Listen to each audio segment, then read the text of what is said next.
is still spinning. So the things that we need to do, we need to continue to do. Martin Luther King Day is going to be Monday, and we cannot have the typical celebration due to the COVID constraints. But it is still a very special day, and it is a day, not a day off, it's actually a day on. And I would ask all of the people listening that you be diligent and intentional in trying to make this a day of service. Something as simple as getting a trash bag and picking up the trash in your neighborhood. And I realize that none of you all are paid to be sanitation workers, but at the end of the day, we're all in this community together, and whatever we do to make it better benefits all of us. So however you all can help on Martin Luther King Day in a socially distant, COVID conscious, safe way, I am asking you to please do so. And I do not want anyone to forget that Martin Luther King Day is not a day off, but rather a day on. So please find a way to be able to help make our community better in the spirit of Dr. King. And it certainly is even more poignant this year because we have seen this country go through changes that none of us have ever lived through. When you look at a insurrection, an attempted overthrow of the government of the United States by a group of anarchists, a group of white supremacists, a group of Nazis, it's clear that this country has a long way to go. And the things that Dr. King stood for are 100% opposite as to what happened in Washington.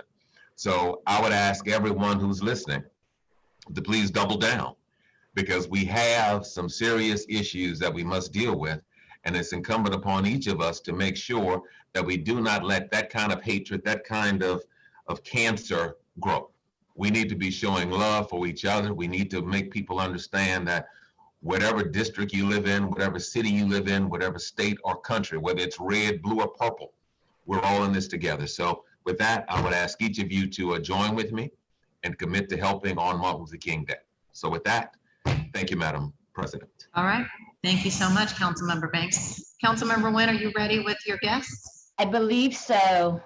I see Dr. Heidi Lovett. I see U.S. Naval Officer Tony Winchester is on.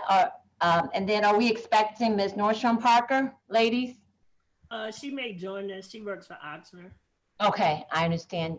So Dr. Lovett and U.S. Naval Winchester, I'm going to turn the floor over to you. So hi, good afternoon, everybody. I'm Dr. Heidi Lovett. I'm a member of Black Girls Run. I'm going to yield the floor to our most active member and our Black Girls Run New Orleans, Louisiana Ambassador, Tony Winchester, who is also a member of the United States Navy.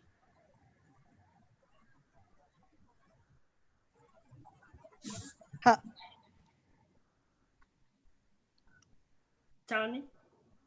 Yes, ma'am. Thank you. I'm a member of Black Girls Run New Orleans. Our organization seeks to provide motivation and resources for better health, overall health. We know a healthy community is a more productive community. We also do partnerships with other organizations to try to increase movement within our community for again, overall wellness and health.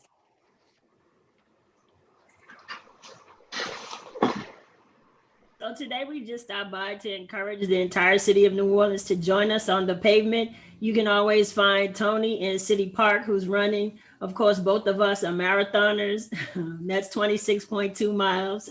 And she ran it not because the United States Navy told her to.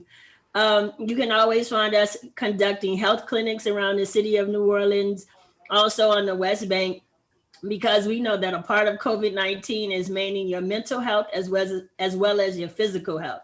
And so even if you don't run, you are free to walk with us. Walking is free, walking is socially distanced, and it's very safe.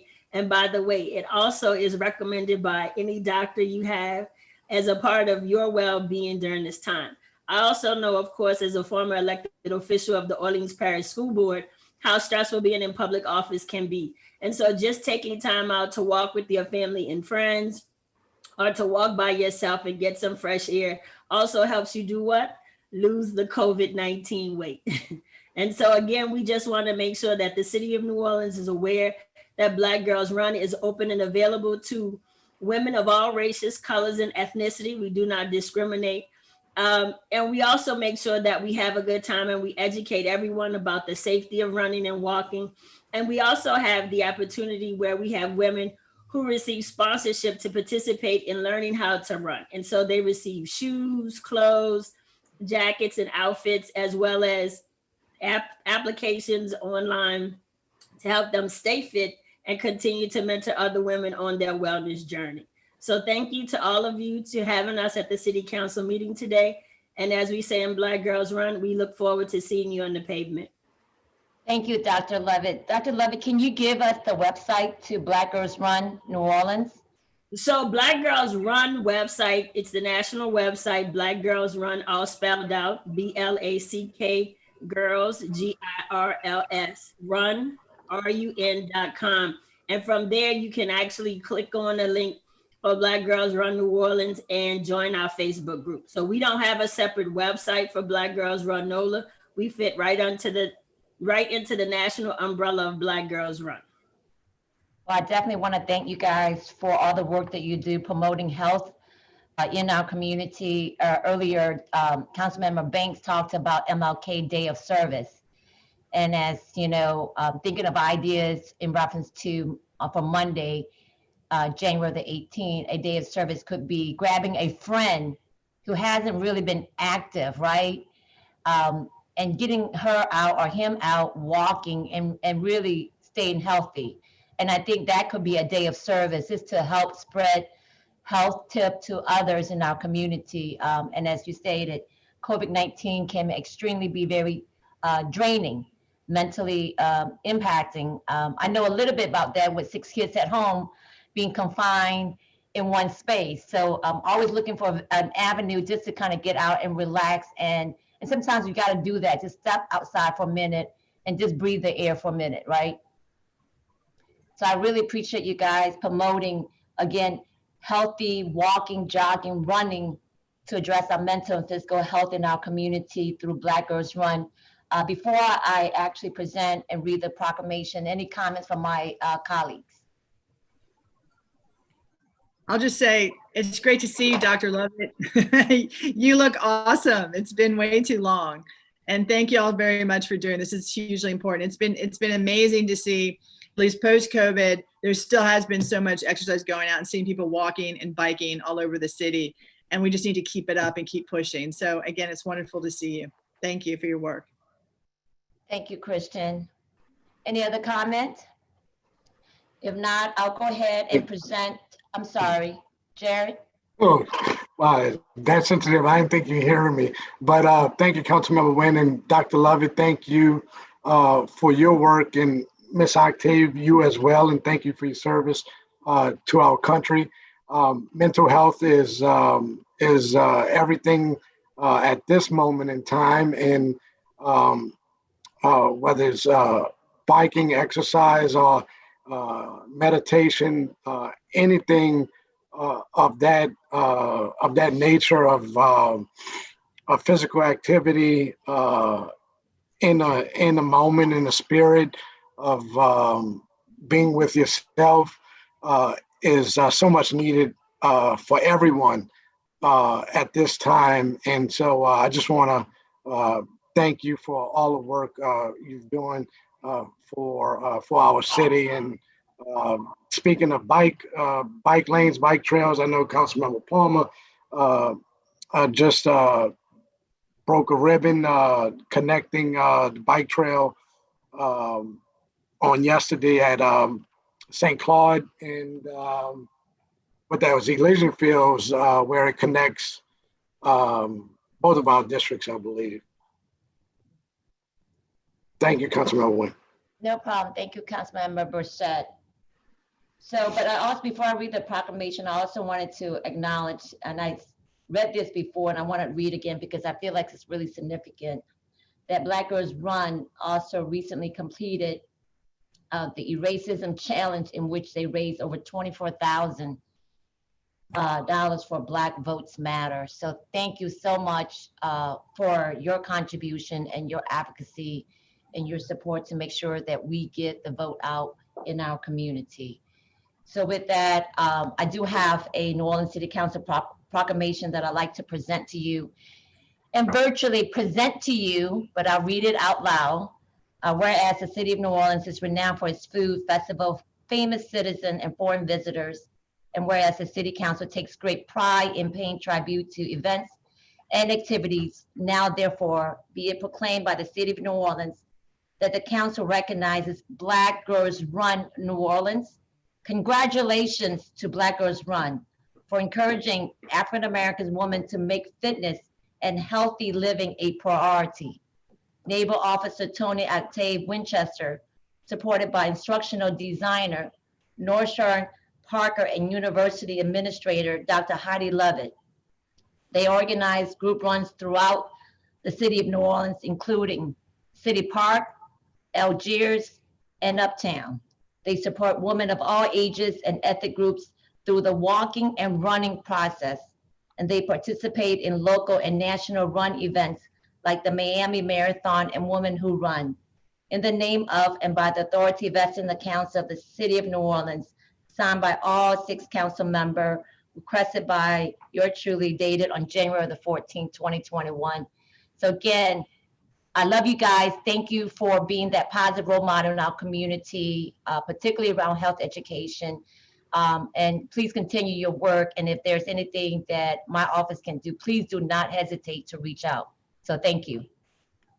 Thank you, Council President. I'll turn the floor back over to you. Thank you so much, Councilmember Nguyen. Madam Clerk, I'm now going to go to item 31, please, which is the resolution honoring Chief Justice Burnett Johnson. We have resolution R2114 by Councilmember Moreno, a resolution recognizing Louisiana Supreme Court Chief Justice Burnett Joshua Johnson, who retired on December 31st, 2020, after over 3 decades as a Louisiana judge and then justice. Thank you, Madam Clerk. Well, it is really my honor today to recognize Louisiana Supreme Court Chief Justice Burnett Joshua Johnson, who retired from the highest state court bench in December of last year.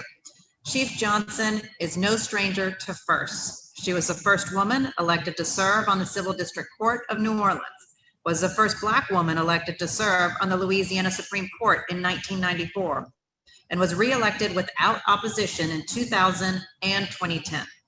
Her tenure as the Supreme Court's 25th Chief Justice also meant she served as its 2nd female Chief Justice and its first African-American Chief Justice.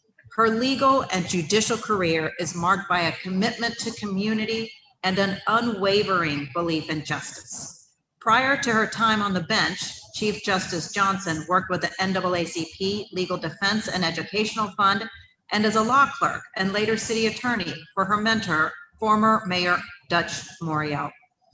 In her time with the New Orleans Legal Assistance Corporation, she provided legal services to clients in socioeconomically deprived neighborhoods. She practiced in federal, state, and juvenile courts, advancing the rights of children, the poor, the elderly, and the disenfranchised. Her name is synonymous with principles of fairness and equality, and she has given so freely of her time off the bench to move these ideals forward. Chief Justice Johnson served on the national campaign on best practices in the area of racial and ethnic fairness in the courts. She has received the prestigious Joan Dempsey Klein Award by the National Association of Women Judges, joining a prestigious list of past recipients that include U.S. Supreme Court Justices Sandra Day O'Connor, Ruth Bader Ginsburg, and Sonia Sotomayor. She has been recognized by the American Bar Association, the National Bar Association, the Louisiana State Bar Association, Louisiana Bar Foundation, National Council of Negro Women, the National Urban League, NAACP, the New Orleans Legal Assistance Corporation, Louisiana Appleseed, Boy Scouts of America, and the National Association of Women Judges, amongst many actual other organizations that have recognized her as well. And finally, I'll just add, her many speeches and powerful dissents remind us all of the historic injustices found within the criminal justice system, and that we all must do our part in correcting those inequalities.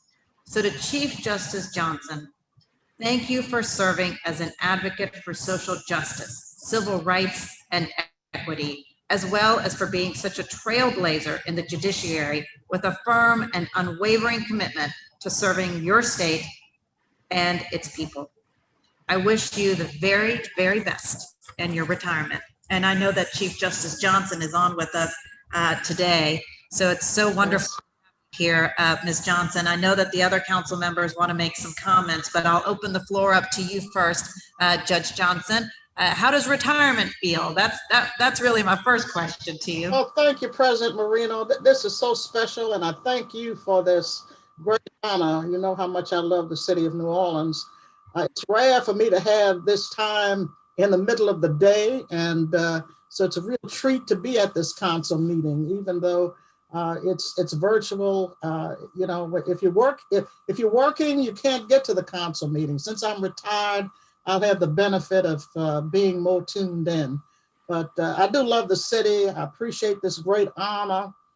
I know I appreciate the other members of the council, the City Council of New Orleans, my own council member from Algiers, of course, Council Member Palmer.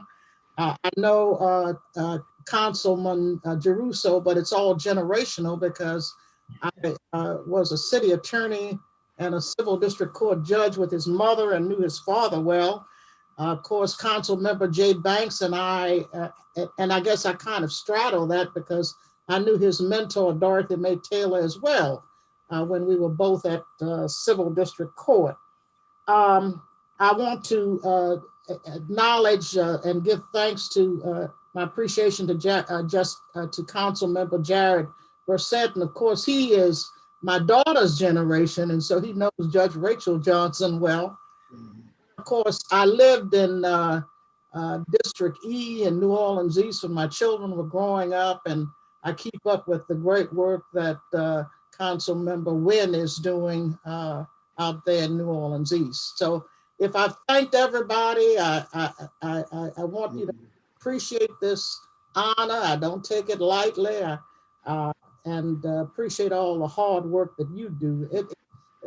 This is a difficult job to be an elected official during this pandemic and having to issue orders that the public doesn't always agree with. But I appreciate your courage in doing what's necessary to keep our numbers down in terms of the coronavirus and keep our city safe. Well, thank you so much, Judge Johnson. It's really an honor to have you with us. I know some of the other council members would like to make some remarks. I see Councilmember Brissett is unmuted. Councilmember Brissett. Thank you, Madam President and Chief. It is good to see you relaxed, and I'm sure you've had a lot of time on your hands since the beginning of the new year. Happy New Year to you and to your family. I'm just grateful to have known you. You have been an inspiration to many throughout this state, and just to say thank you. Thank you for, while my time in the legislature, you having the confidence in me to ask me to attach my name to the judiciary budget. And that meant a lot to me, and getting to know the judiciary from top to bottom, the appellate, the trial court, and the Supreme, and doing so, you have fought throughout your career to make humanity better, to the civil rights movement, and making sure that we continue to push the envelope and not settle for the status quo. And what you have done for women throughout this state and throughout this country. We have more elected women to the judiciary than any time before. And and we could have more women to elected to any more positions in the future. And so I just want to thank you just for being inspiration and being a leader of for us. And you continued even at the Supreme Court to have to struggle when it was argued about whether you was going to be the next Chief Justice over the simplest of what was that, the Constitution, the endpoints of service. And I'm just glad that in that moment in history that I was there in the legislature to voice that support to make sure that you were our next Chief Justice. And I just want to say happy retirement. Thank you for everything that you have given to this city, this state, and our country. And thank you for your family for sharing you with us. So thank you. Thank you, Councilman. Any other members? Jeruso. Thank you, Chief. Good to see you today, albeit remotely. One story I've never shared with you is 6 of us were on a continuing legal education panel. It was me and my mom, the Chief and Judge Johnson, and Steve and Russ Herman. And my law partner was worried that he'd have to prepare and how much he'd have to do. And I said, don't worry, between the 6 of us, we will fill the airtime. So you don't have to do a thing, right? And that was, and Chief, what I loved about that was you didn't need to do it. You didn't have to be there. And as Councilmember Moreno said from the outset, it's part of your service. And then so you also know there's an ongoing debate in the legal community, and this has been raging for years, Chief, and I'm going to share it right now publicly, who your favorite clerk is, right? Like that has been something. They love that. I know that, but my point in saying that is while they love giving each other a hard time, before we got on the line, Adam Swenzik popped on to say hello to you. And I think that says so much about you as a person. And we can talk about all of your accomplishments from being the first woman at CDC, the first African-American woman at the Supreme Court, being the first chief of the Supreme Court, all these glass ceilings that you broke. But at the same time, your relationships with people is ultimately what says so much about you. And the fact that you've taken time to mentor people throughout every step of your legal career, and they see you as somebody that they can look to as a mentor, as a rock, as a confidant, I think speaks volumes about you as a person. And so I hope, like the other council members, that you get to enjoy your retirement immensely, but I hope it means that you just step back and not away, and that we continue to have you as a resource, as I know we'll need you moving forward. Thank you so much, Chief. Thank you, Councilmember Jeruso. Councilmember Nguyen. Yes, thank you, Council President. Chief Johnson, thank you so much for your inspiration. I know I came and I think I met your daughter, Judge Rachel Johnson, when she first ran. And just seeing how Judge Johnson, the young Judge Johnson, display, it definitely, I see that she's gotten it from you. And it's just amazing. And I know you and I haven't really interacted since I've been in office, but I just want you to know that you have been a virtual inspiration for me. Just being the fact that you are so strong and you take up issue. And I tend to observe behavior a lot. I'm a social worker by degree, and you definitely allow me to engage with you through your performance as a public servant in our community. And I am very blessed to be able to witness those years, but I definitely know that you deserve a retirement. And I just want to thank you for your time and service, but I hope that you're not going to be disconnected, because I definitely would need to see many of your leadership in our community, because it keeps us going, because as we deal with different challenges. So again, thank you so much for your service to the community. Thank you so much. Thank you. Thank you, Councilmember Nguyen. Councilmember Palmer. Thank you so much. Chief Judge, it's so great to see you again. Yes. You know, I don't know if you know this, but I was there at your swearing in on the steps of the courthouse on Royal Street. Remember, they had to shut down. they had to shut down the entire street for your swearing in. And the historic nature of that was never lost on me. And it was just an incredible experience and an honor for me just to be present and watch that. You know, and then having the ability, you know, many years later to just have coffee with you and hear your story has truly been remarkable. And I just want to thank you for that. I have to echo what Councilmember Wynn says about we need you so desperately still. And, you know, when we were talking at Brennan's over coffee and opening up that book and seeing you in the center of an all white court and having that conversation that we did was just truly remarkable. And your legacy will absolutely live on. And in fact, you know, it was one of the main reasons too why I fought so hard for Judge Lori Jupiter to get in that seat, because I know she had you as a teacher and a mentor. Yes, and she's a wonderful, wonderful woman, and I know she's learned so much from you, and I'm just so glad to see your legacy being continued, not just with her, but with your daughter and so many other women, and Judge Piper Griffin, I think will be wonderful as well, and I just want to thank you for leading the way for all of us and for all women, and I look forward to working with you again on another little project that we may have going on down there. So thank you, Chief Justice. Thank you so much. Thank you, Councilmember Palmer. Councilmember Banks. Thank you, Madam President. Good afternoon, Justice Johnson. Good afternoon. I want to put some context to today.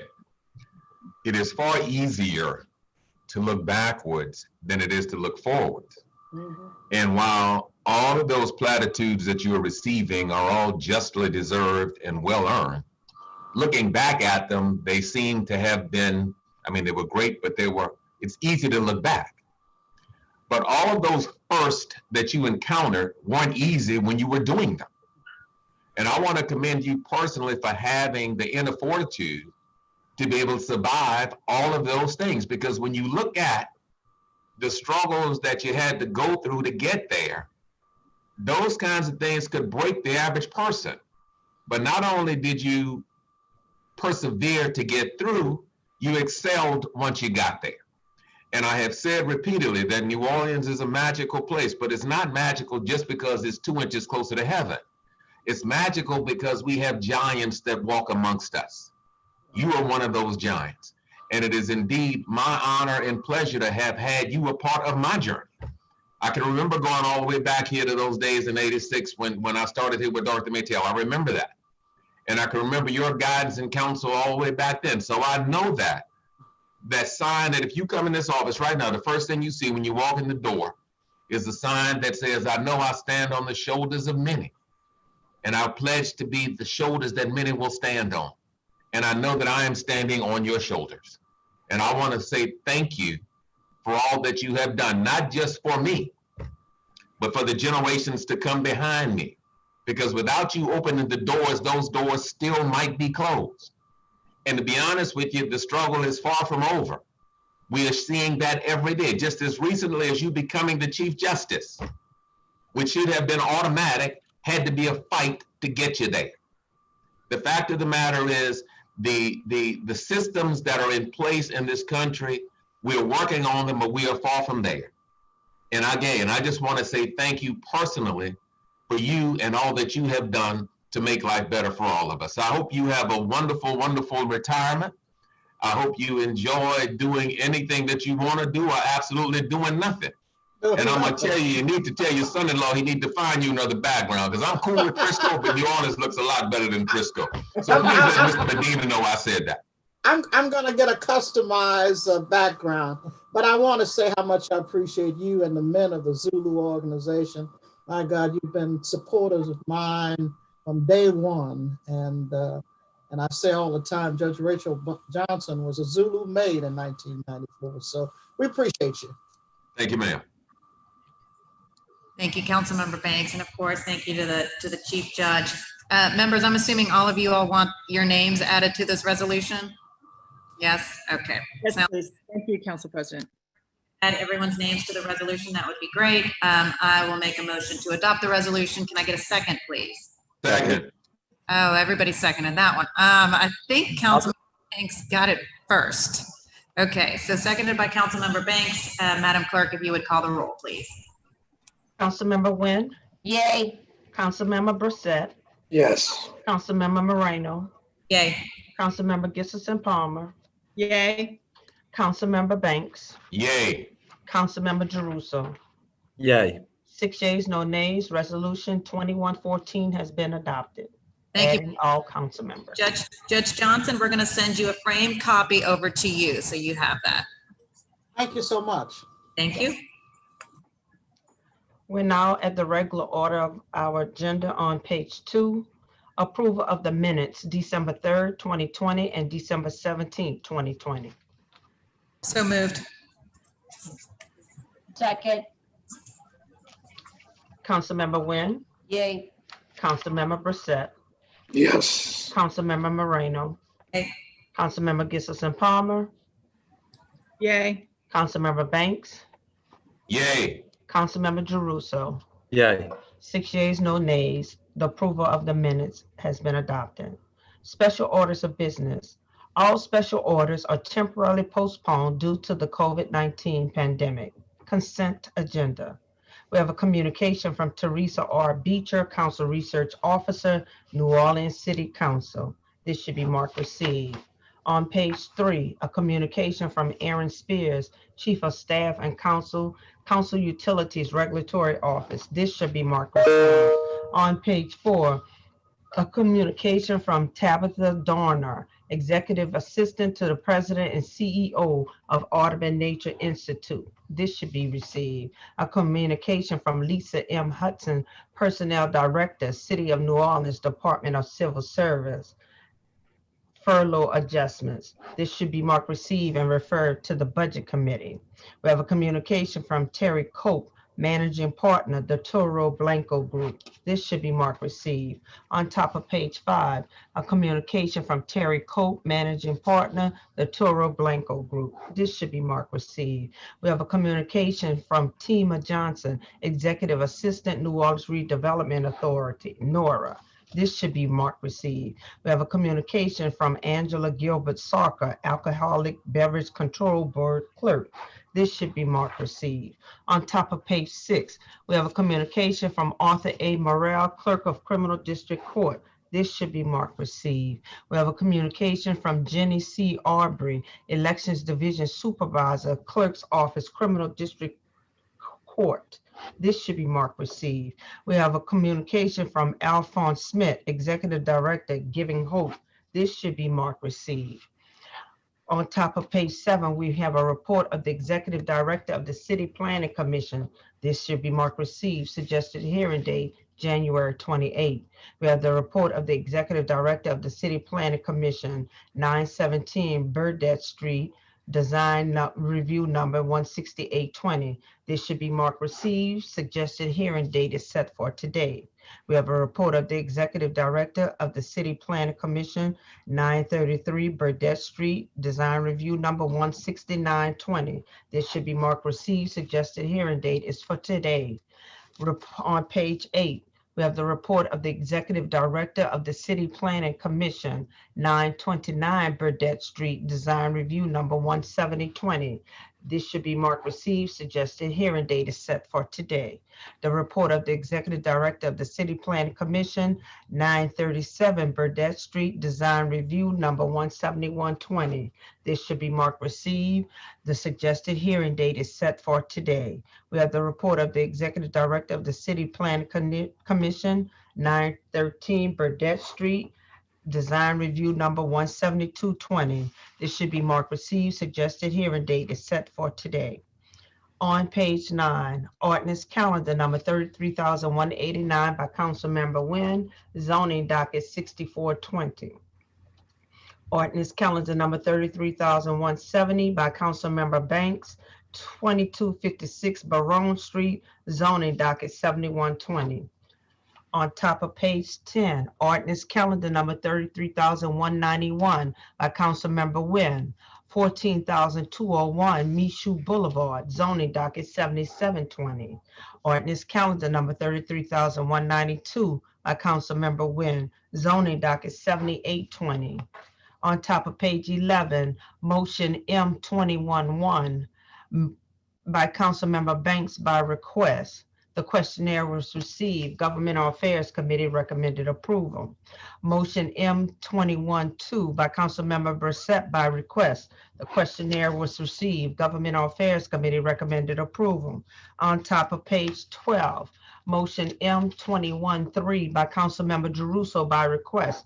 The questionnaire was received. Governmental Affairs Committee recommended approval. Motion M21-4 by Councilmember Jeruso by request. The questionnaire was received. Governmental Affairs Committee recommended approval. On top of page 13, motion M21-5 by Councilmember Jeruso by request. The questionnaire was received. Governmental Affairs Committee recommended approval. Motion M21-6 by Councilmember Brissette by request. The questionnaire was received. Governmental Affairs Committee recommended approval. On top of page 14, motion M21-7 by Councilmember Nguyen. The questionnaire was received. Governmental Affairs Committee recommended approval. Motion M21-8 by Councilmember Moreno. The questionnaire was received. Governmental Affairs Committee recommended approval. Those are all the matters on the consent agenda. Thank you, Madam Clerk. Councilmember Moreno asked me to take over because she had to step out for a second. Do we have any comments on the consent agenda? No, Councilmember. Thank you. May I have a motion to approve the consent agenda? Move to approve. Moved by Councilmember Brissette, second. Second. Second by Councilmember Banks. Madam Clerk? Councilmember Nguyen, Yay. Councilmember Brissette, Yay. Councilmember Moreno, Councilmember Gissison Palmer, Councilmember Palmer, Councilmember Banks, Yay. Councilmember Jeruso. Yay.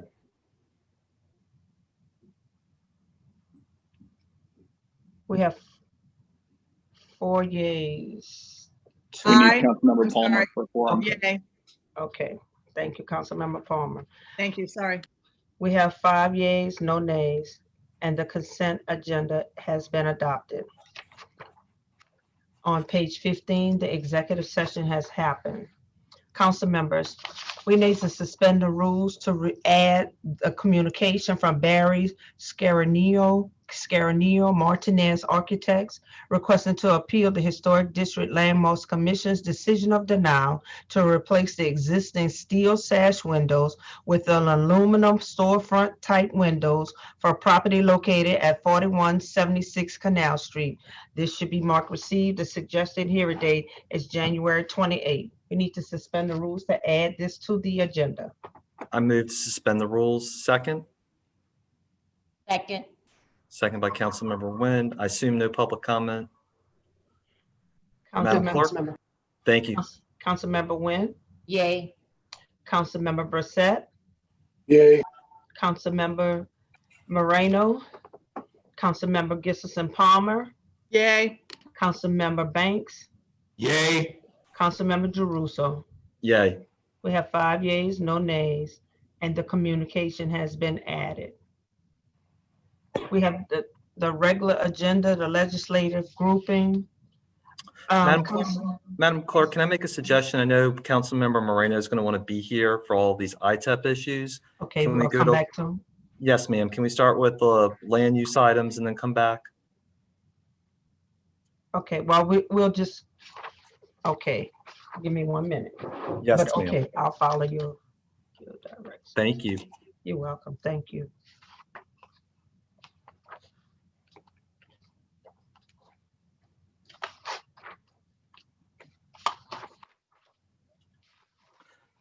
We're now going to go to the top of page 21.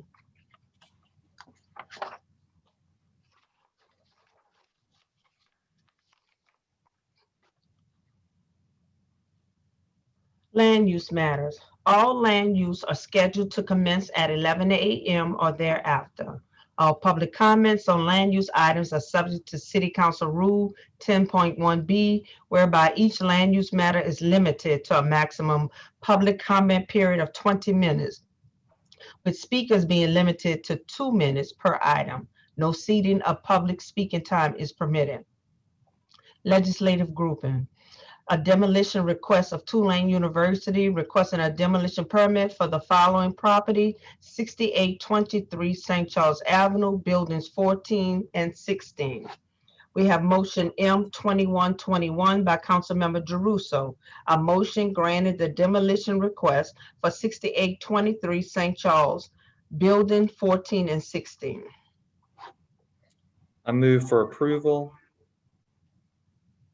Have a second? Second. Thank you, Councilmember Palmer. A couple of things about this. Number one, as a general land use item in District A, people are always encouraged to contact neighbors first and make sure that before a motion proceeds that they've had direct contact and communication with them, so we can ensure that everybody's at the table and having a good discussion. With regards to the buildings themselves, these are non-contributing structures that are going to be demolished in order to build a new science building on Tulane's campus and is part of their institutional master plan, and therefore I support this moving forward. Ms. Beecher, do we have any comments? No comments, member. Thank you. Madam Clerk? Councilmember Nguyen, Yay. Councilmember Brissette, Yay. Councilmember Moreno, Councilmember Gissison Palmer, She was a yay. She was on mute. Councilmember Banks, Yay. Councilmember Jeruso. Yay. We have 5 yeas, no nays, and the motion has been adopted. We're now on top of page 22.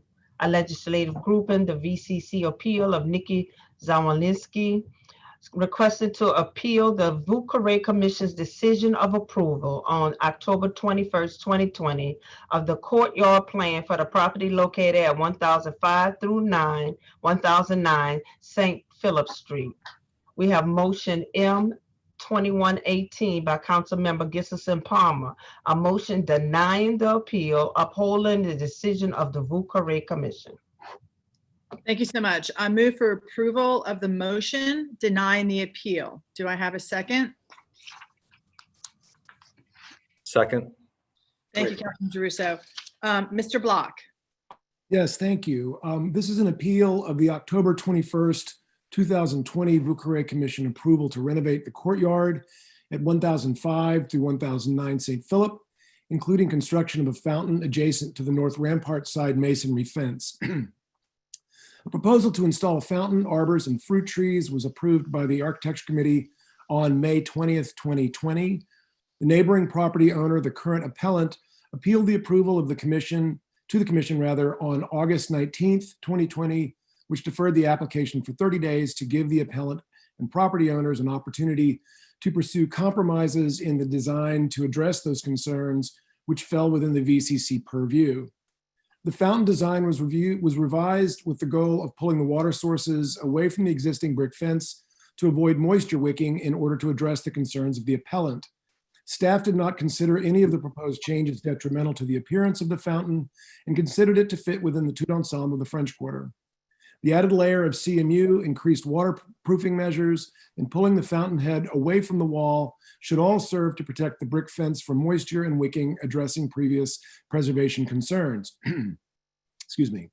On September 10th, 2020, the committee moved to conceptually approve the revisions.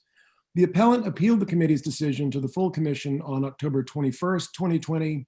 The commission found the proposed work to be within the VCC design guidelines and upheld the committee's decision to conceptually approve the landscaping work at 1005 through 09 St. Philip, denying the appeal.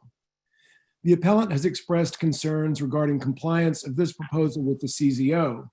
This was forwarded to zoning administration, who provided them with an interpretation of the CZO, stating that this was in compliance.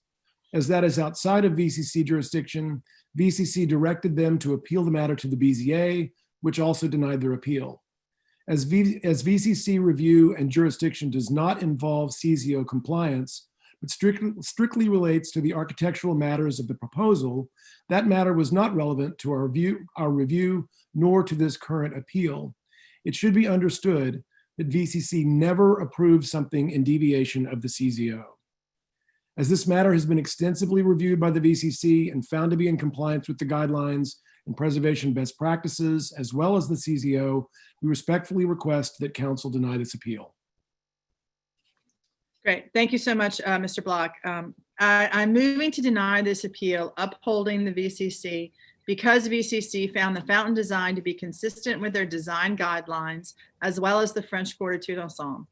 Moreover, Ms. Zawolinsky's earlier appeal to the ARC's approval of this fountain, the design was changed to increase waterproofing measures and protecting the masonry fence. So we really hope that that goes a long way in satisfying the neighbor. And I do appreciate her response and her very much of her concern for the built environment in the French Quarter. Both I went out there and looked at the site, as did my chief, Alan, listen to me, Andrew. And so we do want to thank her for her commitment to that. We also realize that she has voiced further concerns relating to whether fountains should be permitted against a masonry wall at all, but safety and permits found this to be consistent with the CZO, as did the BZA. That said, my office will look further into required yard space rules which impact issues such as this. So with that, I'd like to call for a vote. Unless there's public comment. We have two public comments. The first one is from Terrence Jacobs. This project, owned by a Colorado registered LLC, whose principals do not live or vote here, is a poster child for manipulating city agencies and ordinances. From the start, whether it was the illegal demolition a week in, pressure washing 70-year-old lead paint on adjacent properties, adding a floor to the oldest building, attaching a pond to a 100-year-old fence, or just creating factory-level noise, they always have an excuse. For this courtyard plan, they were aided by VCC staff who, after seeing the CZO article online, requested a zoning interpretation for the simple clause, quote, "A water feature shall be located a minimum of 3 feet from all lot lines," end quote, necessitating a CZO text amendment to ensure setback protections for the entire historic core. Zoning is not VCC purview. The fountain, however, still does not comply with the CZO max depth of 18 inches and should not be allowed without a variance. By guidelines, equipment should be located in a manner that allows for required maintenance and minimizes the noise associated with its operation from being audible at a neighboring property, which is not the case, especially when the basin leaks, as all ponds do. The paving is excessive, far more than ever historically existed, and highly atypical style for the district, only installed circa 2000 to create a front yard parking pad, no longer allowed. The former owner was required to add a step up to the sidewalk to minimize the impact of the pad, but this plan eliminates it.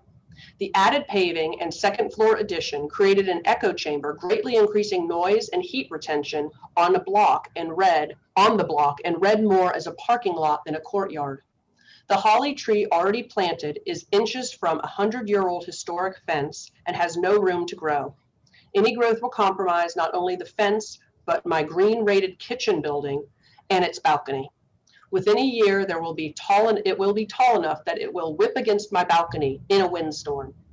Lastly, because they are adding CMU to the fence repairing and maintaining. That is 2 minutes. Thank you. The next comment is from Nikki Zawolinsky. Dear Council, please consider modifications provisos to minimize the impact of this plan on adjacent properties. The paving is excessive according to the design guidelines. The style is more southwest than Bucharest and is incongruous with the buildings. The irregular paver parking pad replaced a brick courtyard around 2000. Guidelines state the VCC requires replacing existing brick or stone paving in kind, matching what is existing in material and pattern appropriate to the building type and construction period, and the VCC recommends minimizing the amount of paving on a site. The guidelines also say the VCC does not allow creating a parking area in the front yard of a building. Please add a proviso to limit only the existing parking spaces. If a built-in planter or large-scale furnishing that is not readily movable is desired, then VCC review is required to ensure that the visual impact is minimized. The trellises are made of heavy and bulky wood members which already have rot and/or termite damage, are highly visible from our windows, doors, and balconies. Placing compromised wood so close to a water source and against a brick fence with vines will invite termites. The jasmine will reach far into the neighboring property and cause moisture retention, not only to fence, but also green rated adjacent building and balcony. The pond pump is only about 20 inches from the common fence, which does not minimize the noise associated with its operation for being audible in neighboring lot. Attaching CMU to the historic brick fence for the fountain will invite water intrusion into the rear kitchen building and make maintaining the old brick fence difficult. The fountain is not compliant with the CZO maximum depth of 18 inches. The already planted holly tree does not have room for growth and will quickly intrude upon the neighboring kitchen, biking, and balcony, as well as historic fence. Only yesterday, the VCC— That is 2 minutes. Thank you. Those are all the comments for this item. Thank you so much. Again, Mr. Block, do you have any further follow-up comments on this? No, I don't. And as far as the paving, this is the first that I've heard of their concern regarding the paving pattern. And I'd be happy to look into what's been presented and see if what they're referring to is part of the approved permits. As to concerns about the tree that was installed, I'd like to look into that as well. I'd be interested in hearing more about that specific species. I know that there was concern during our review about a fruit tree that they had an issue with, which we were able to speak with the homeowner and get them to change to a different species. Not being a botanist, I don't really know about the degree that this holly tree might be problematic, but I'd be happy to look into it. Great, thank you so much. We appreciate it. With that, can we please call a vote? Councilmember Nguyen. Yay. Councilmember Brissette. Councilmember Moreno. Yay. Councilmember Gissison Palmer. Yay. Councilmember Banks. Yay. Councilmember Jeruso. Yay. 6 yeas, no nays. Motion M2118 has been adopted. Councilmember Moreno, do you want to go back to your items starting on page 16? Sure. The ITEP items, sure. Yes.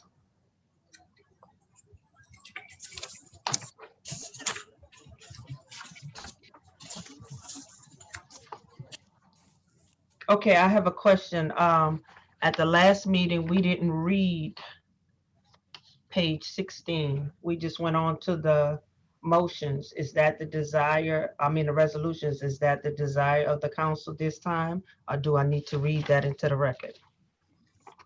I mean, I will leave that up to our legal counsel as to what needs to be read into the record or not. I think you can go to the instruments, Madam Clerk. Okay. We're now going to go to page 17. We have resolution line over R2423 by Councilmember Moreno. A resolution disapproving and rejecting ITEP application 2017-0466 5500 Sheffman Tour Highway. The Folgers Coffee Company, due to the unprecedented financial crisis facing New Orleans, finding that the benefits described in the application are sufficient to outweigh the need for tax revenue. And there is an amendment to the resolution R2423 by Councilmember Moreno, an amendment to replace Exhibit B attached to the resolution with the revised Industrial Tax Exemption Review Committee report reflecting the revised calculation from the assessor's office. Update the LED estimates to reflect that the project will result in $6,417,535 in foregone tax revenue over 10 years, while the assessor's office estimates the 5-year value of the exemption at $2,246,510. That is the amendment. All right, thank you, ma'am. Members, we're going to consider the remaining ITE exemptions that are still left. We started consideration of these exemptions for the Folgers company back at the last meeting that we had. We moved forward with denying 2 of the applications. Since then, Councilmember put forth an economic development committee meeting and brought all the different parties together to continue discussion of these remaining 4. So that is what is before us. I continue to support denying the remainder of these exemptions due to the fact that they do not meet any of the council's requirements on job creation and other requirements as well. And also not to mention that we are dealing with really what is a financial crisis here in our city. And we can't afford to give away these types of exemptions with a company that is not meeting the current requirements for what we would want to allow for these exemptions to move forward. With that being said, Adam, I do have a question about public comment. Can I go ahead and take public comment now on all 4 of these items? I mean, it is a legislative grouping, I guess. So can I take it all at once, or do I need to split it up in any way? It is a legislative grouping.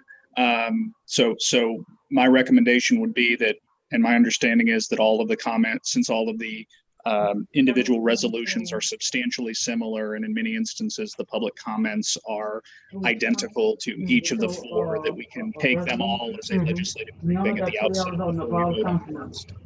Gotcha. So what I would, Subject to any reasonable time constraints you'd like to put on it.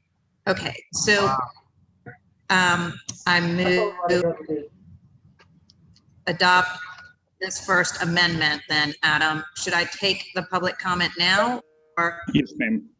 Okay, all right. Does any other council member want to make any comments before I go to public comment? Councilmember Nguyen. Thank you, Council President. Since these items were deferred at the last council meeting, we have sought the facts regarding these applications. We held an Economic Development Committee meeting where we learned more about the applicant, as well as heard from advocates who feel strongly about this issue. Relative to these applications, Folgers have not done anything wrong, and we want to ensure that the community understands this. Folgers pursue the process outlined by the state, follow the rules set by the state, but when our local rules were enacted in 2018, they set a different standard for how these applications would be weighed in our city. Today, I am voting to deny the 4 remaining ITAP applications submitted by Folgers, not because of the company, but because of the financial crisis our city is facing at this time. These funds will be used to help restore our city budget and continue to provide vital service to our residents, relying on especially public safety. I want other businesses considering ITAP, applying for ITAP, to understand that we are not against economic development. We welcome it, especially in District E. We want to see our district grow and prosper, and our residents along with it. The local rules are not optional. They are the standard since 2018, and we hope that future applicants will follow them. Folgers, we would like to keep your investment in our city, and specifically in District E. Thank you for all the investment you have made in our city and our district, as well as the over 700 jobs provided. We ask you to continue working with us growing forward and keeping our partnership that ultimately benefits the people of New Orleans.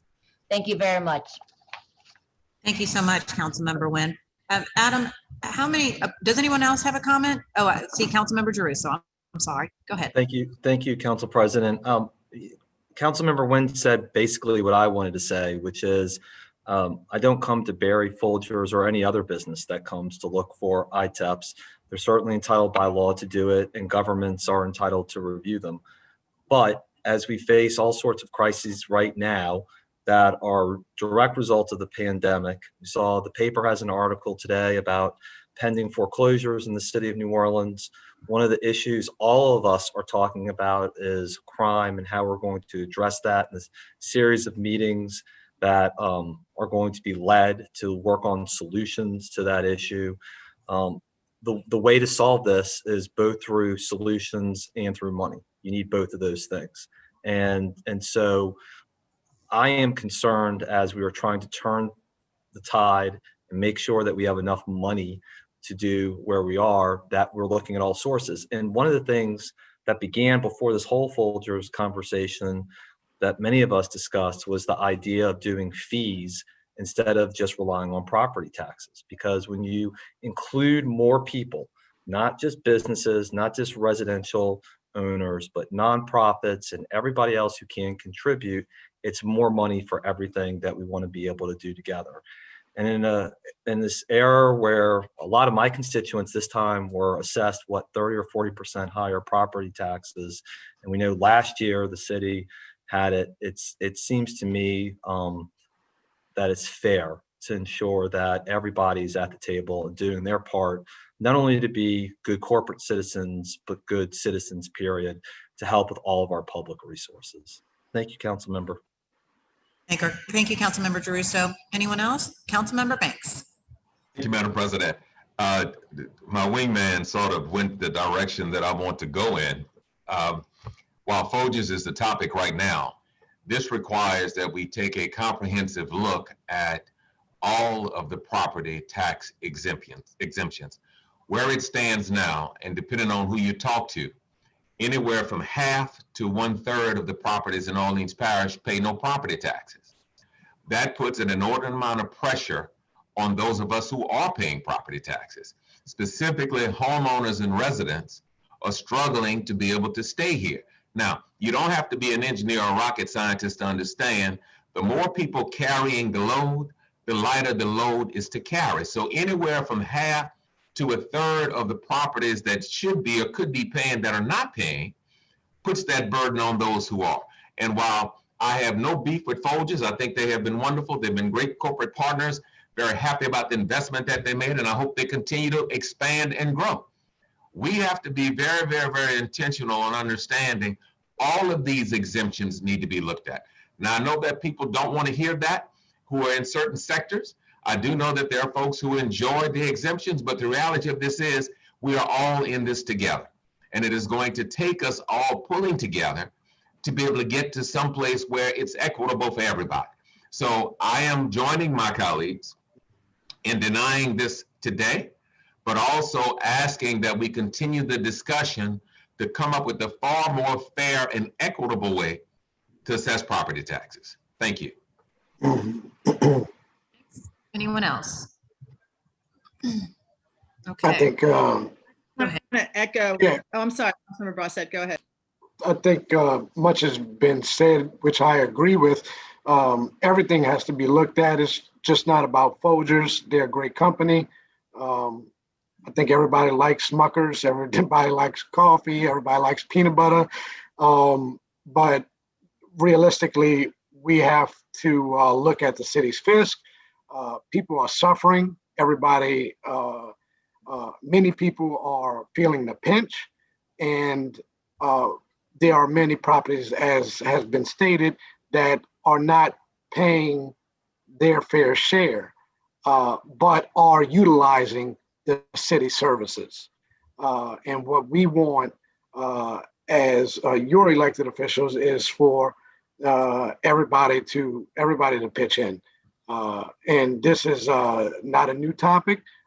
This is something that we have tried to bring to the attention of everybody, and it's going to take a great holistic conversation to make sure that everybody can participate and continue to live in the great city that we all love, and continue to thrive and succeed, because we do have the crime issue, we do have the affordable housing issue, and it all has to be addressed. So thank you, Madam Chair. That's my comments. Councilmember Palmer.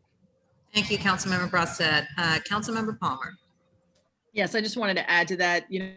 This is really not an indictment on Folgers. They have wonderful employees there. I've worked with them for many years, rebuilding affordable housing all throughout New Orleans.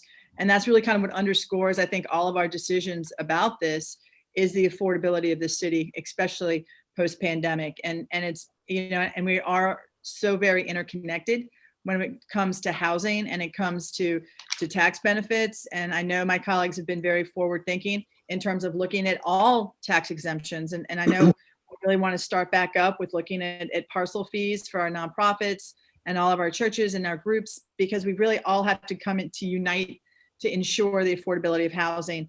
And you know, where it's become so very stark is even when people buy a home and they can afford just the purchase of the home.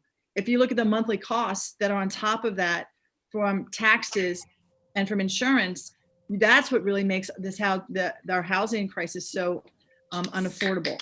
And that's what we need to do, is lower that tax burden amongst everyone to really ensure that everybody has the ability to purchase housing that want to, because as we all know, housing is the fastest way towards gaining wealth and equity in this country and in this city. And for too long, especially post Katrina, we saw those numbers decline, and we're going to see those numbers continue to decline after during this COVID pandemic. So again, I just want to I'm also voting against these tax deductions, and I just want to thank all my council members for being so diligent. Councilmember Nguyen, thank you for having those public meetings. Council President Moreno, thank you for bringing these resolutions forward at an early stage. And I think that really allowed for a more robust conversation, not just amongst the council, but amongst the entire city. And so I just want to thank everybody for their support of this. All right, thank you all. Okay, Adam, how many public comments are there on this? There's over 250, council member. 200, okay. Here's what I'm gonna do. We have had one previous council meeting on this particular matter. We've also had a committee meeting on this as well. So there's been certainly a lot of time for public comment. So what I'm gonna do is I will limit the public comment period to 30 minutes. So read the public comments up to 30 minutes, please. And just for the public's edification, I'm reading them in order of receipt, and several people submitted the same comment for all resolutions. I'm going to bundle those, and if they mislabeled, but they were talking about it, I added it onto this item. And Ms. Beecher, I just want to add one more thing, that of course, those that are not read during this council meeting, that they will be part of the record. Yes, ma'am. Thank you. Number 1, David Harriman. Folgers has been a partner to New Orleans since 1960. Folgers has more than doubled the number of employees and total payroll. Even during a national pandemic, Folgers has hired 53 new employees since August of 2020. Folgers has spent millions of dollars investing in our business to ensure future growth. The New Orleans economy has benefited tremendously from that growth. Folgers is currently the number 8 largest taxpayer in the city of New Orleans, yet the city is still asking for more. Folgers employees have donated time and money to the citizens of New Orleans. We've rebuilt homes, we've made furniture, we've planted trees, we've impacted families in New Orleans in a positive way. Other businesses are watching to see how the city is treating Folgers. Is the city taking a very short-term approach, or does the city want to attract more business and grow the economy? And Mr. Harriman submitted that comment for all of the resolutions. Linda Wacker. I ask that you reject the disapproval recommendation and that you support the ITEP application. Folgers is the 8th largest taxpayer in the city of New Orleans. Not only do they pay their taxes, they support the community and surrounding areas through donations of time, money, and products. Ms. Wacker also submitted that for all resolutions. Aubrey Hazelnut. Folgers has been a partner to New Orleans since 1960. It is an upstanding company who has always gone above and beyond for the city, the community, and its employees. Since the time where the Folgers operations were consolidated into New Orleans, Folgers has more than doubled their payroll. They have continued to grow and bring with the growth jobs for those in the community. And since August, in the midst of pandemic, more than 50 new employees have been hired. Millions of dollars are spent investing in the business, and the city gets their share, with them being the 8th largest taxpayer in the city. Along with jobs, Folgers has worked in the community to donate time and money, whether it was supplying coffee during the pandemic, rebuilding a home, beautifying city areas. You get the idea. Folgers has always been there for the city, but will the city be there for Folgers? Will the city make a choice that shows other local businesses that the city of New Orleans is worth doing business in? Will the city allow the state exemptions that have been granted to stand and to continue working with the business community, whether Folgers or another? Looking at Folgers' history and what it does for the community, I would request you side with Folgers. Let them continue doing the right thing for their company, the community, and their employees. Matthew Price. Folgers Coffee has been and will continue to be a shining example of what this city embodies, rich in culture, high standards, and for the people. Even during this pandemic, while the city continues to battle COVID outbreaks, Folgers has hired 53 new employees. Folgers has continued to be a great community resource and has rebuilt homes, planted trees, and impacted families in New Orleans in a positive way. If the city of New Orleans is truly wanting to grow the economy, it is imperative that these exemptions be passed. Other large businesses are watching. They will go to other areas given the climate of these matters. And Matthew Price also submitted that comment to every resolution. Lawana Cousins. I am respectfully asking the council reject the disapproval recommendation by Councilmember Moreno and ask for support of the ITEP applications. These applications are for years prior to the city changing the criteria, yet Councilmember Moreno is requesting to move forward with denials. As a Folgers employee, I have personally donated time and money to the citizens of New Orleans. I and fellow employees have rebuilt homes, made furniture, planted trees, and impacted families in New Orleans in a positive way. Folgers Coffee Co. has been a partner to the city of New Orleans since 1960 and has spent millions of dollars investing in our business to ensure future growth. The New Orleans economy has benefited tremendously from that growth. Folgers is currently the #8 largest taxpayer in the city of New Orleans, and even during a national pandemic, they continue the essential workplace and hired 53 new employees since August 2020. Therefore, I am again respectfully requesting to reject the disapproval recommendation and ask for support of the ITEP applications. Ms. Cousins also submitted that for all resolutions. Jimmy Graham. Folgers has more than doubled the number of employees and total payroll since we consolidated coffee operations to New Orleans. And Mr. Graham actually submitted a different comment for everyone, so I'll read them all. Jimmy Graham, even during a national pandemic, Folgers has hired 53 new employees since August 2020. Other businesses are watching to see how the city is treating Folgers. Is the city taking a very short-term approach, or does the city want to attract more business? Folgers employees have donated time and money to the citizens of New Orleans. We've rebuilt homes and have made furniture, planted trees. We've impacted families in a positive way. Kim Willett. Reject the motion for disapproval of Folgers ITEP application. Support all Folgers ITEP applications. The city has already rejected 2 of the ITEP applications that included future investments. Do not send investment dollars and jobs elsewhere. Honor the prior commitments of the state. Honor the prior recruitment efforts of the state and the city. If you reject all the ITEP applications of Folgers, you are sending a very clear message to potential industrial investors that they should not consider New Orleans and that the state and city should not be trusted in any economic development recruitment efforts. Reject the motion for disapproval of Folgers ITEP applications. Support all Folgers ITEP applications. Chip Elliott. Folgers employees have donated time and money to the citizens of New Orleans. We've rebuilt homes, we've made furniture, we've planted trees, we've impacted families in a positive way. And Ms. Willett and Mr. Elliott also submitted multiple comments on all of them. Lauren Keating. Folgers has provided a lot of jobs in a community that needs a business. They've also spent a lot of time and money helping the community and trying to make it better. Even during the pandemic, they've hired employees rather than furloughed or laid off. They are a staple to the community.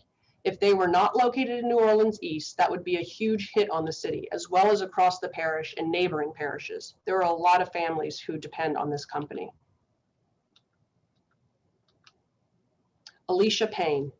I have ties to this company as far back as its start in 1960 when my father, a truck driver, hauled one of the first loads of coffee ever out of Old Gentilly Road plant. The Folgers campus has grown to include the silo at the Port of New Orleans and the smaller plant located between the high rise and the Danziger Bridge. Our personnel has grown over the years as all of the coffee operations were relocated to New Orleans from San Francisco and Kansas City, and as our company acquired other brands or licenses to produce them. Our hiring process has still not stopped, even in the midst of a pandemic, with 12 new hires just this month. We help our communities in many ways, working with agencies to build houses, repairing homes, plant trees, donating our time to help with charitable events, and request donations for special groups, churches, youth teams, etc. Besides our employees, the company benefits the trucking industry, the security team, electrical and construction type contractors on site, local restaurants who prepare mini lunches for us while we are at work, the energy company, and sewage and water board. I hope that you will consider the tax breaks that help keep Folgers here in New Orleans and provide us with a better opportunity for continued growth. Thank you. The following comment was submitted by Leslie Authormet, Nick Williams, Earl Gray, and Earl Gary, and Alberto Vasquez. J.M. Snuckers / Folgers is a vital staple in New Orleans. Folgers employs 600 plus people in New Orleans and the surrounding areas. These employees spend money in New Orleans daily, keeping the New Orleans East area head above water. Losing Folgers to another area would put a lot of people out of work and close a lot of businesses in the New Orleans East area. David Brookover. Excuse me, this one's lengthy, I just need to bring it up.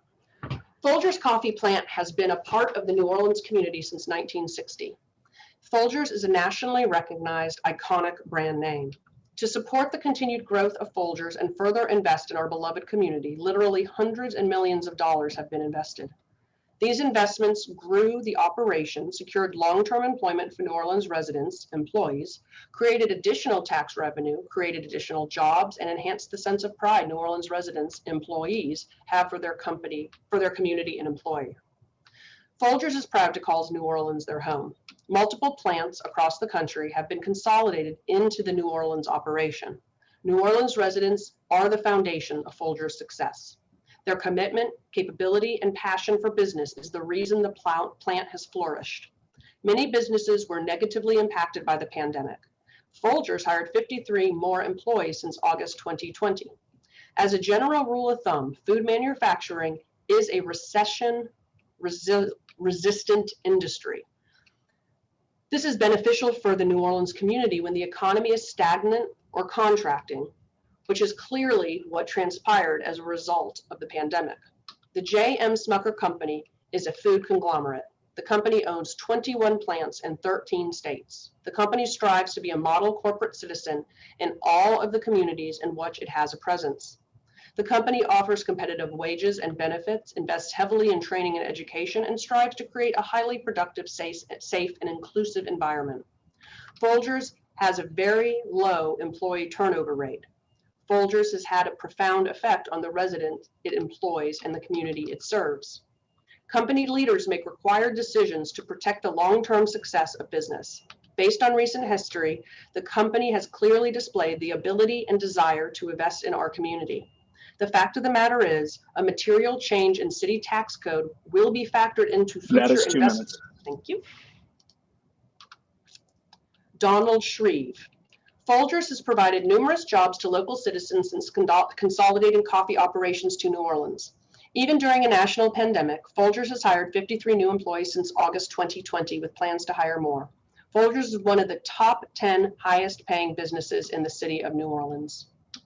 Jeffrey Fontenot. Please vote no for R2423. Over the last 80 years, Folgers has been a staple business of the New Orleans business landscape. And for nearly a decade, I have seen firsthand the good our company does for the community, spending millions on payroll for its employees, expanding the facilities constantly, requiring more construction jobs, and giving back to the local community with rebuilding projects. It was wrong for politicians to characterize this company and its employees as tax cheats. It's wrong for politicians to promise incentives for business growth, then deny the benefits after the company has spent millions in the community. Please vote no. Mr. Fontenot submitted that for all of the resolutions. Chris Braun. As an employee of Folgers Coffee Company, I am concerned that the company could possibly make the decision to move their business elsewhere if the city is not willing to work with the company.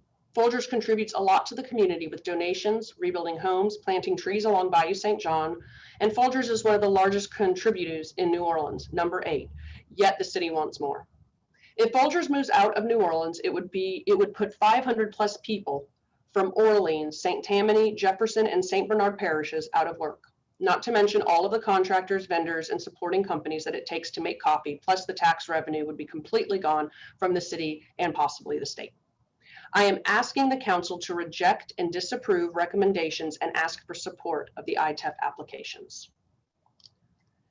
Z. Deleuze. I oppose the Folgers exemptions requested by ITEP for matters that concluded 2 to 3 years ago. I support Councilmember Moreno's resolutions and amendments that deny the request by Folgers for tax relief. There is no justifiable reason for the city to give Folgers money. The request has already been denied by the school board and should be denied by the council as well. Barbara Ewell. I urge the council to reject the request for the Folgers exemptions. We can hardly afford the $8.5 million gift to this large, profitable company for projects that are not only completed, but which will not add jobs or other economic benefits to the city. Folgers should pay its fair taxes on time, like the rest of us. Thank you for your service. Courtney for show. I am asking the council to reject the disapproval recommendation and support the ITEP applications. I've worked for Folgers for 12 years now, and in that time frame, they have doubled the number of employees, spent millions of dollars investing in our business to ensure future growth, and donated time and money to organizations and citizens of New Orleans in need. And that comment was submitted for all 4 resolutions. Frank Gattuso Sr. Folgers Coffee has contributed so much to the growth, prosperity, and sustainability of New Orleans. And now, especially during this worldwide pandemic, and by strictly adhering to COVID safety protocols, keeping the business flowing without a single layoff of the 600 plus employees, not to mention the hundreds of contractors and local vendors and our business supports. Please consider our grandfathered tax-exempt status. Folgers has been a blessing to New Orleans and a multitude of employees and families in and around the New Orleans area since 1960. Reverend Kermit Curtis Robertson. I am solidly against giving away these corporate giveaways to companies like Folgers under consideration. Please vote against them. I pay my increased property taxes personally and for my business interest, and so should Smuckers/Folgers to the benefit of the city of New Orleans. Mary Tubes. I have lived in New Orleans for over 45 years and have only recently learned that the state of Louisiana grants far more corporate tax exemptions than most other states, especially other states in our region, such as Texas. This is why Louisiana remains one of the poorest states in the nation. When corporations pay less in taxes, citizens pay more. This must stop, and especially now when our city is in dire financial circumstances. Folgers Coffee has received too many exemptions over the years, and this must be changed. I urge all council members to vote to reject the tax exemptions requested by Folgers Coffee. Laura Meager. Please vote no to the Folgers Coffee tax exemption. When so many city employees are furloughed during a pandemic and the city needs as many resources as possible to help every citizen through this, we need as much tax revenue as possible. Folger needs to contribute to the community that they have been a part of for decades. Charlene Lemuel. Reject the disapproval recommendation and ask for support of the ITEP applications. Folgers has been a partner to New Orleans since 1960, has more than doubled the number of employees on their payroll, and has hired 53 new employees since August 2020. Folgers employees have donated time and money to the citizens of New Orleans. We've rebuilt homes, we've made furniture, we've planted trees, we've impacted families in a positive way. And that comment was submitted, identical comment for all of the resolutions. Mark Moore. Please reject this disapproval recommendation. New Orleans must be open to attracting businesses if we ever expect to prosper. This pandemic has shown that areas dependent on tourism will suffer when tourism is suspended. Companies like Folger offer a diversity of economic drivers that ensure long-term growth of our city. The decision to deny exemptions to Folgers is short-sighted and will be detrimental in attracting future much-needed businesses to our city. I'm sure the council is aware that other companies are watching these decisions closely to determine if New Orleans is in fact, quote, open for business, end quote.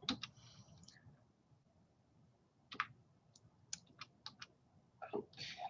Hannah Pico. Folger's application does not qualify for tax exemptions. Marissa Klogler. This decision was delayed from last month, but the criticisms remain the same. It doesn't matter the precise number of millions of dollars that Folgers wouldn't be paying the city. It's millions of dollars the city needs and millions of dollars they did not qualify from being exempt from paying. Their applications did not meet ITEP requirements. They should not receive multi-million-dollar tax exemptions. I don't understand why this was delayed if this was known then, but it was, and here we are. Do not grant these exemptions. It's very clear to us that this would simply be a gift to Folgers while working people are starving and being evicted out of their own city. The ruse here is too flimsy to even pretend there's an upside to granting these. Stand up for New Orleanians. Maxwell Ciodoro. On December 5th, voters unequivocally showed that we have no interest in pitting vital city services against each other, especially as multinational companies fail to pay their fair share. $8.5 million in revenue is an unacceptable corporate giveaway while residents are facing eviction and workers are being furloughed. This is especially true because these are not incentives. They are for projects that have already been completed. The Louisiana Fair Housing Action Center urges council members to vote against all 4 of these tax giveaways and do it in such a way that they cannot be overturned by the corporate-controlled State Board of Commerce and Industry. Joanna Bannon. Stop giving giant corporations property tax breaks while increasing the taxes on local citizens. Corporations corporations use our roads, drainage, etc., and they need to pay their fair share towards these costs. Marvin Arnold. Folgers doesn't need a tax break while the city fights over what public services get cut. Let's support people, not companies. Chris Cook. This is not a great year to be extending or offering corporate tax breaks to large corporations. Christopher Cloglin. I do not support approving tax breaks for Folgers Company. I would rather see this money be put into the community for COVID relief, road improvement, or many other things. Ariel Moyle. My name is Ariel. I am a New Orleans resident in District C. I am urging you to vote no on all 4 Folgers property tax breaks. I don't have to tell you that these proposed tax breaks come at a time of extreme need for resources for the residents and city of New Orleans.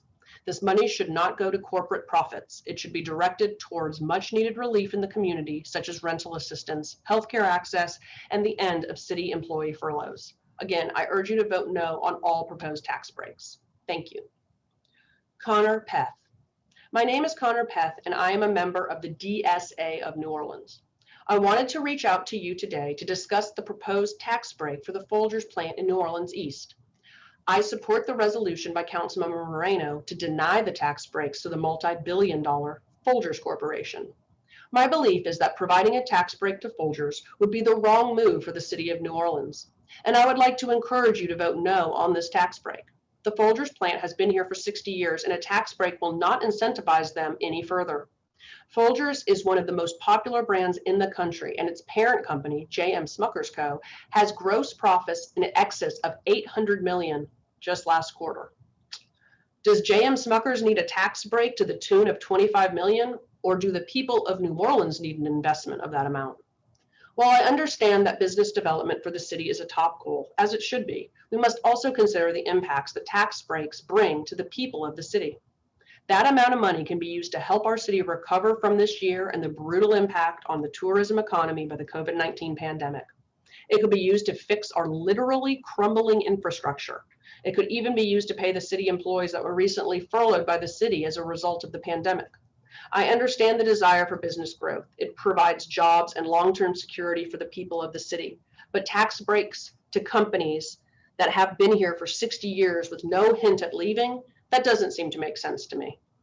It would be different if this was being done in an attempt to attract new companies to open plants here or being given to small businesses to help them get off the ground. But this situation is neither of those. Please consider voting no on the tax break to Folgers. Consider instead investing the revenue in the city of New Orleans for the people of New Orleans. Thank you.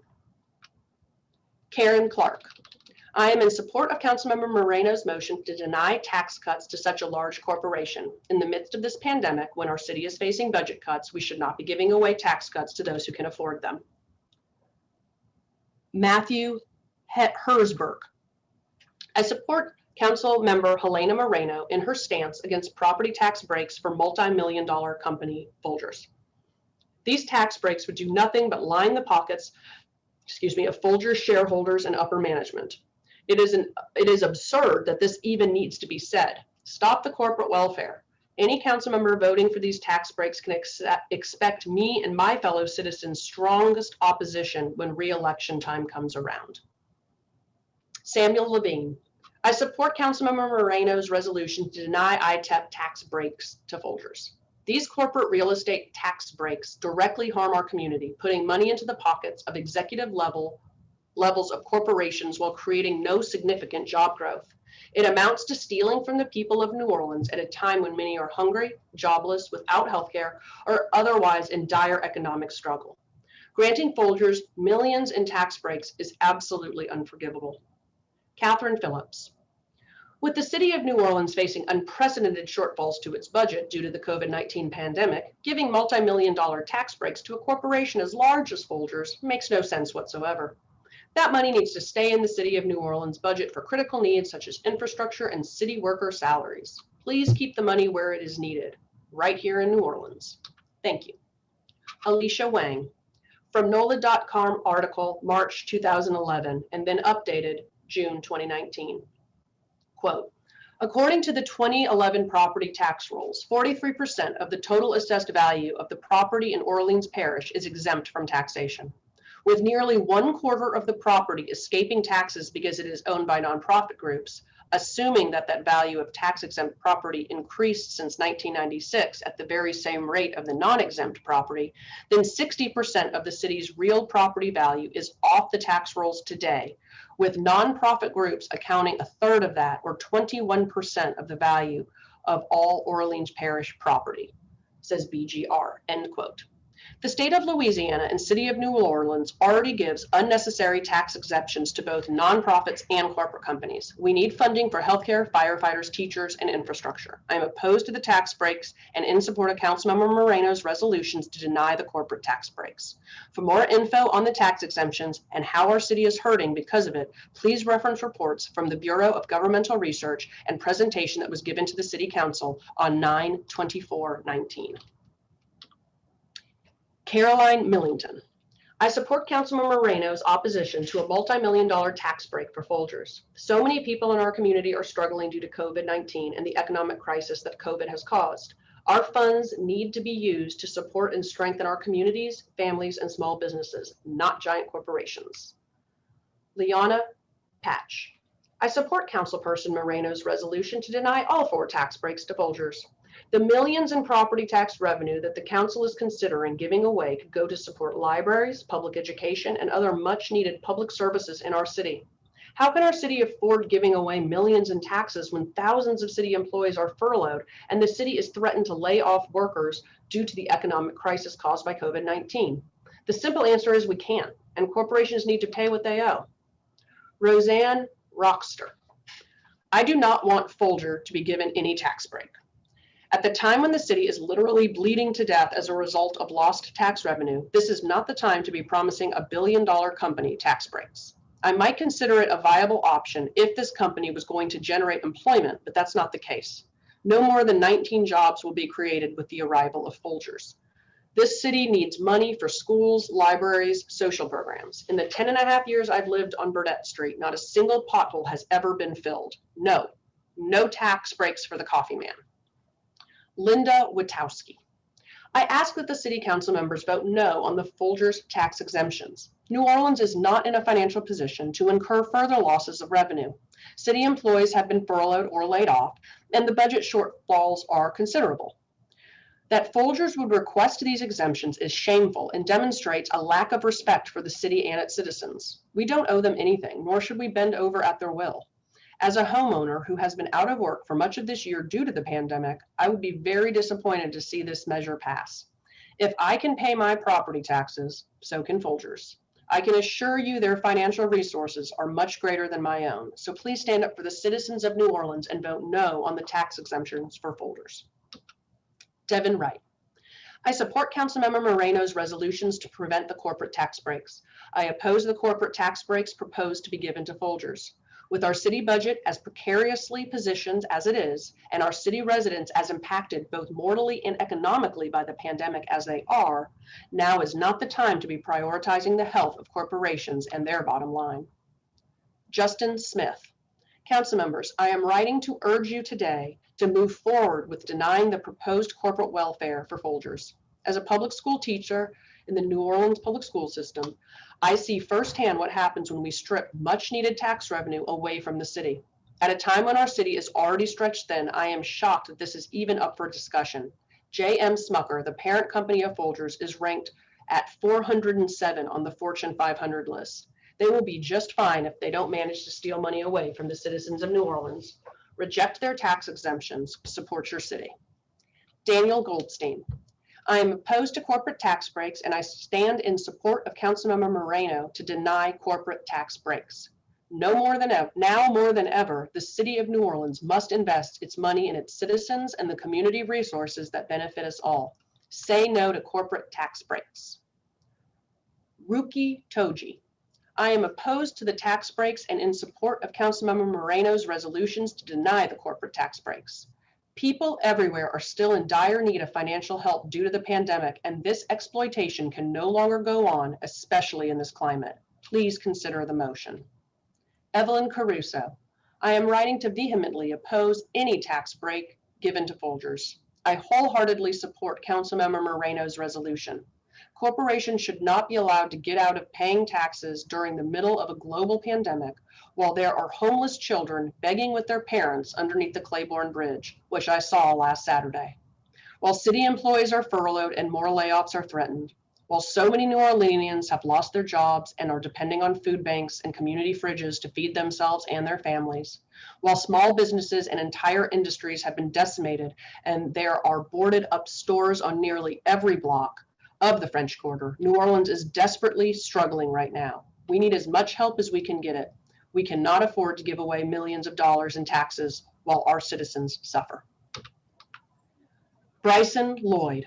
I am completely opposed to the tax breaks and in support of Councilmember Moreno's resolutions to deny the corporate tax breaks.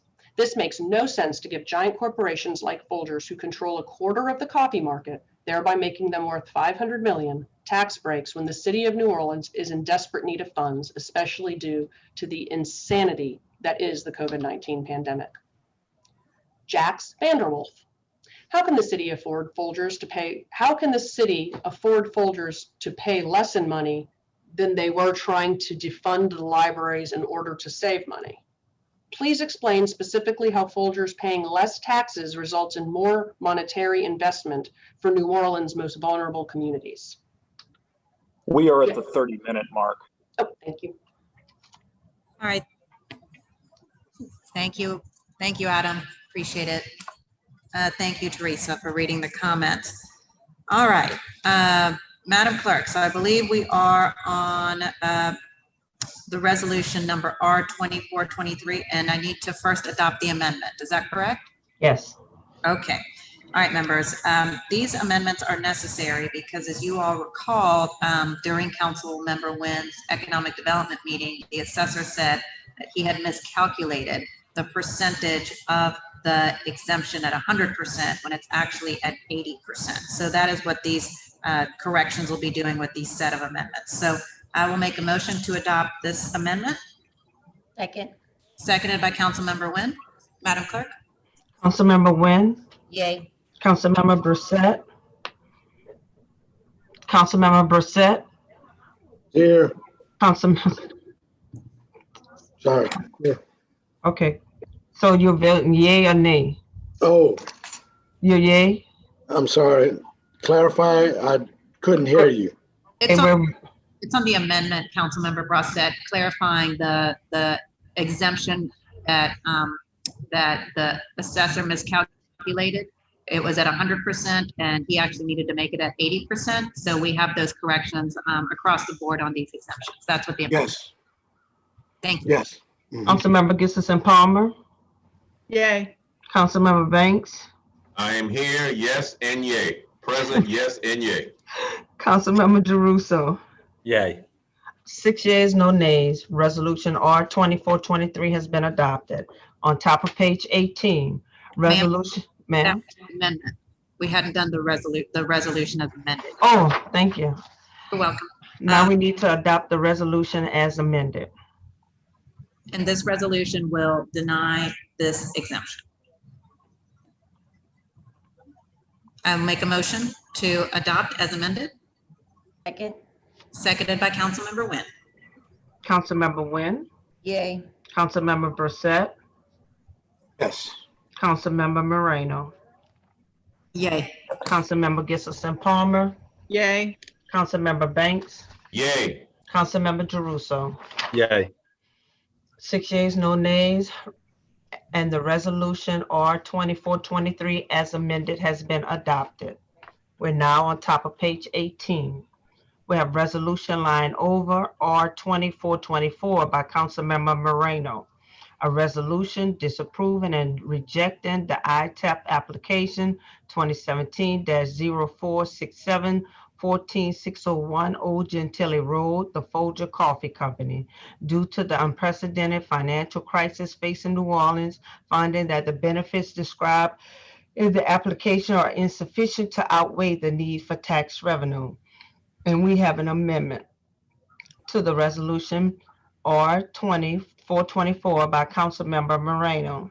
An amendment to replace Exhibit B to the resolution with the revised Industrial Tax Exemption Review Committee report reflecting revised calculations from the Assessor's Office. Update the LED estimates to reflect that the project will result in a $5,069,783 in foregone tax revenue over 10 years, while the Assessor's Office estimates the 5-year value of the exemption at $2,307,297. That is the amendment.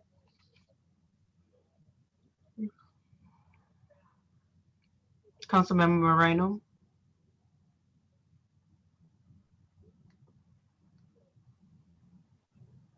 It looks like she's frozen. Okay. Paul, Councilmember Moreno's frozen.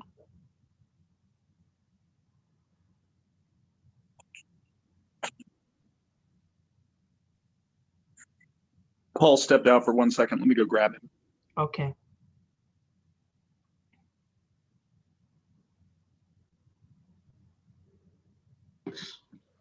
Councilmember Banks, I'm not frozen. I'm here.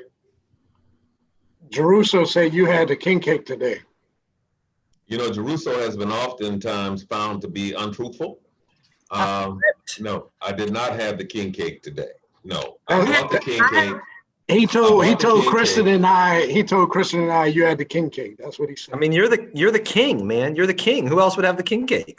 But I purchased the king cake, and the person that got the baby was supposed to purchase the second king cake. But because I got love for each and every one of y'all, I will send out and have another king cake here shortly if you would like. Well, I have a delicious king cake here from Bywater Bakery. If anybody would like to come over and have a bite, we got some over here. Councilmember Brissette, there is some delicious king cake in Councilmember Gustafson Palmer's office. I made arrangements for it to be here just that fast. See how good I am? So I would suggest you just walk across the hall and go grab it. Taking credit for everything you didn't do. Way to go there, Councilmember Banks. I'm good at what I do, ma'am. Thank you very much. That was quick. Hey, look, bro, we do what we need to do. Believe that.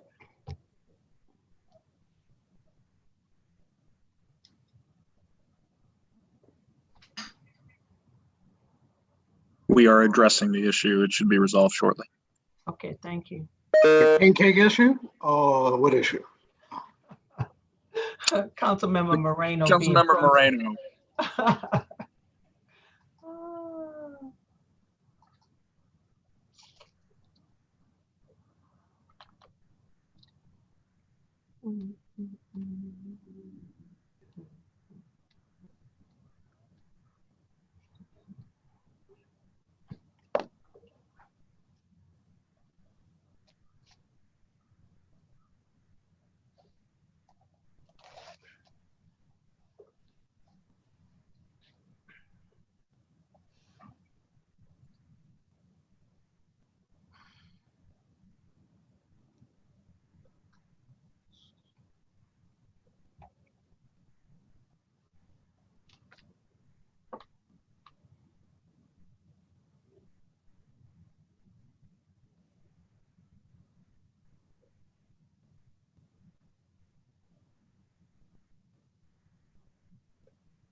All right, sorry about that, guys.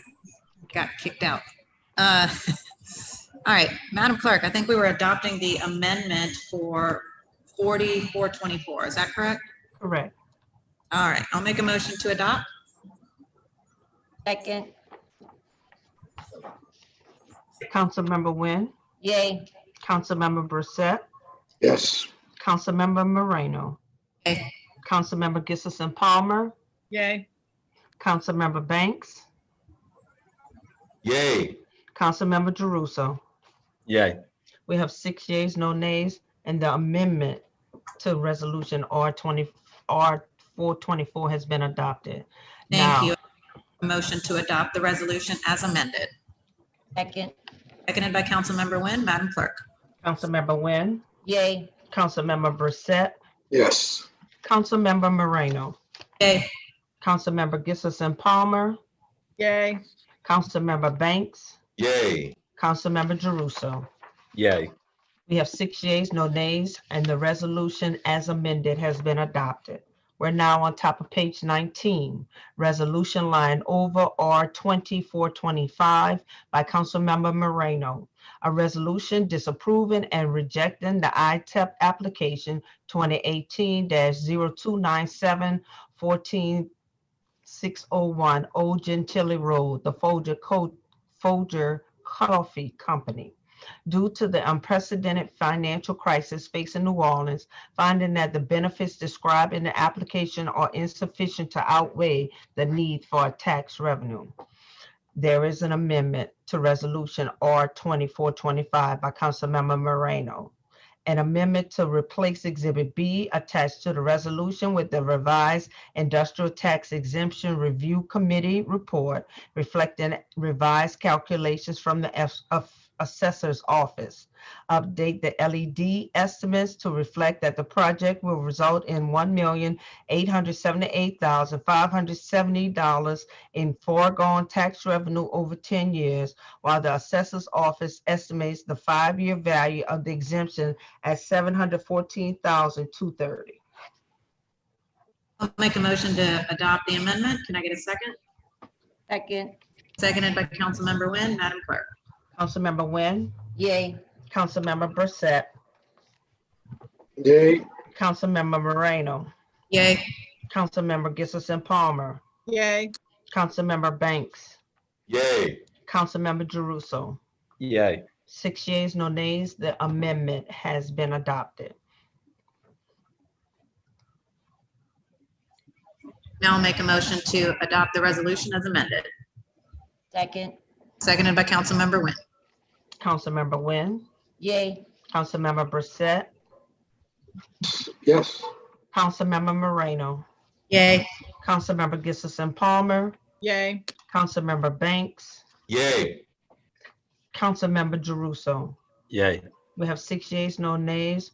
Resolution R2425 has been adopted as amended. On top of page 20, resolution line over R2426 by Councilmember Moreno.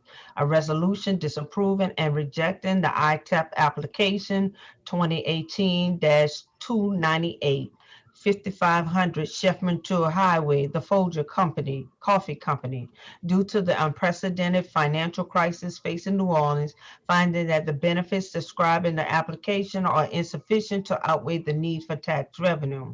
And there is an amendment to Resolution R2426 by Councilmember Moreno. An amendment to replace Exhibit B attached to the resolution with the revised Industrial Tax Exemption Review Committee report reflecting revised calculations from the Assessor's Can you Office. call? Update the LED estimates to reflect that the project will result in $1,060,962 in foregone tax revenue over 10 years, while the Assessor's Office estimates the 5-year value of the exemption at $439,860. That is the amendment.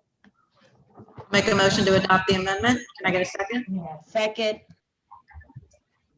Councilmember Wynn, yay. Councilmember Brissette, Yay. Councilmember Moreno, Yay. Councilmember Gissison Palmer, Yay. Councilmember Banks, Yay. Councilmember Jeruso. Yay. We have 6 yeas, no nays. The amendment is adopted. Make a motion to adopt the resolution as amended. Second, Second. Seconded by Councilmember Nguyen. Councilmember Nguyen, yay. Councilmember Brissette, Yes. Councilmember Moreno, Yay. Councilmember Gissison Palmer, Yay. Councilmember Banks, Yay. Councilmember Jeruso. Yay. We have 6 yeas, no nays, and the resolution as amended has been adopted. All right. Thank you, council members. I know that, that was long and diligent work and took us over a month. And thank you to Councilmember Nguyen for your tremendous leadership on this and for your thoroughness as well. Thank you.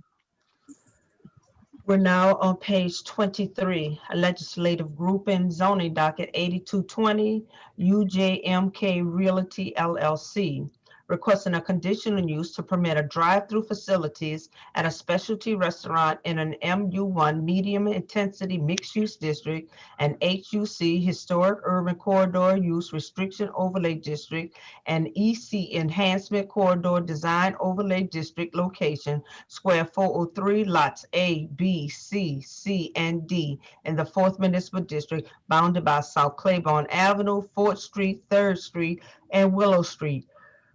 Municipal addresses is 2616 through 2632 South Claiborne Avenue. The recommendation of the City Planning Commission being for approval, subject to 1 waiver and 11 provisos. We have motion M 2115 by Councilmember Banks, a motion approving zoning docket 8220 and granting the conditional use subject to 1 waiver and 11 provisos as provided in the City Planning Report. Thank you, Madam Clerk. Stephen, Happy New Thank you, Year. Good to Councilman. see you. Yes, Happy New Year to you. This is a conditional use application for a property located on Claiborne Avenue. It's a vacant property and the developer's intent is to build a PJ's coffee shop with drive-through facilities.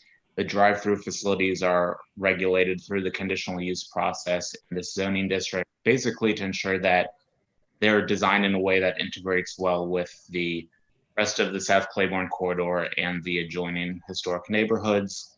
To that point, the developer and the Planning Commission staff have worked quickly to get the design of this facility where it needs to be. And so through that process, the building has been moved closer to the street. The parking areas have been minimized in terms of their visual prominence. And then we've had some architectural revisions made to the building design such that it encourages pedestrian activity and pedestrian visitors in addition to cars, and we think that's been successful.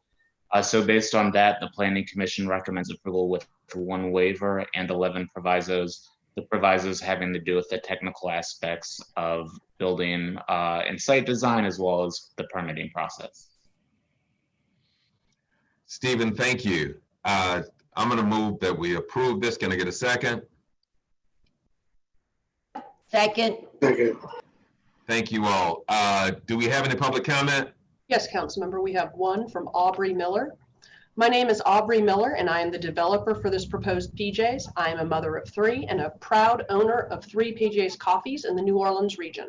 I'm very excited to expand my business to this new location, and I really want to thank Councilmember Banks for his support of this project. Each location creates new jobs and gives the community a new amenity. I respectfully ask for your approval today, and that concludes all of today's public comments. Thank you. Thank you.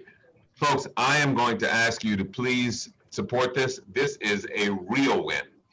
This is at the corner of 4th and Claiborne that for decades had been the site of an abandoned, dilapidated nuisance. There was an apartment building there that at one point was occupied 100 years ago, but it came in disrepair 75 years ago and has been problematic. The site was cleared, and this will put that property back into commerce with the kinds of businesses that we want to establish for our District B. The PJ's is a fabulous corporate partner.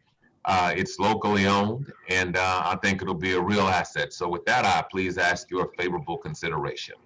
Madam Clerk. Councilmember Nguyen, yay. Councilmember Brissette, Yes. Councilmember Moreno. Yay. Councilmember Gibson Palmer, Yay. Councilmember Banks, Yay. Councilmember Jeruso. Yay. We have 6 yeas, no nays, and the motion is adopted. Thank you. Councilmember Gibson Palmer, are you ready to go to your matter on page 44? Yes, please. We're going to page 44 at the bottom of the page. We have ordinance calendar number 33,204 by Councilmember Gibson Palmer by request. An ordinance to authorize the mayor of the city of New Orleans to enter into a cooperative endeavor agreement, the agreement between the city of New Orleans, the city, and Blue Crew, the contractor, to allow parties to partner and engage in a cooperative endeavor to implement the public on-demand bicycle sharing program, whereby the contractor shall provide, administer, manage, operate, and maintain a bicycle sharing program in the city as more fully set forth in the agreement attached hereto and made a part hereof, and otherwise to provide with respect thereto. Thank you. Council members, as you know that we had a wonderfully successful Blue Bikes program in the city of New Orleans. It was highly utilized. It was very successful. It had a great equity component to it as well, to ensure that that the benefits of bike sharing would be utilized throughout the city. Unfortunately, as we all know, it was bought out by a private entity, by Lyft, who then dismantled it. And so it kind of shows how sometimes a city can be at the whim of private investors. And I just really want to applaud the administration and really not taking that as an answer and really trying to find another way of doing business here in New Orleans. And that really has led to this concept of Blue Crew. We heard this at the Transportation Committee. This is really creating a nonprofit that will administer the program. This CEA reflects that. I see that Laura Bryant, the mayor's director of transportation, is here. I'm not sure if she's prepared, if she would like to. Hi, Laura, how are you? Nice to see you. I don't know if you might like to give a few little highlights on this. Y'all have done a tremendous amount of work on it, and I really think you should be commended for that work. Thank you. We appreciate that. Look, this is exciting for us. We've been working on it for a while. You know, the administration remains committed to bike share. And as you can tell from our other endeavors, we're committed to bike infrastructure too. And it goes hand in hand with our bike infrastructure. This is a really exciting agreement. This isn't about a nonprofit sort of taking over, which means that our citizens, our residents have more oversight and more input into the program and the process. And we're really excited about that.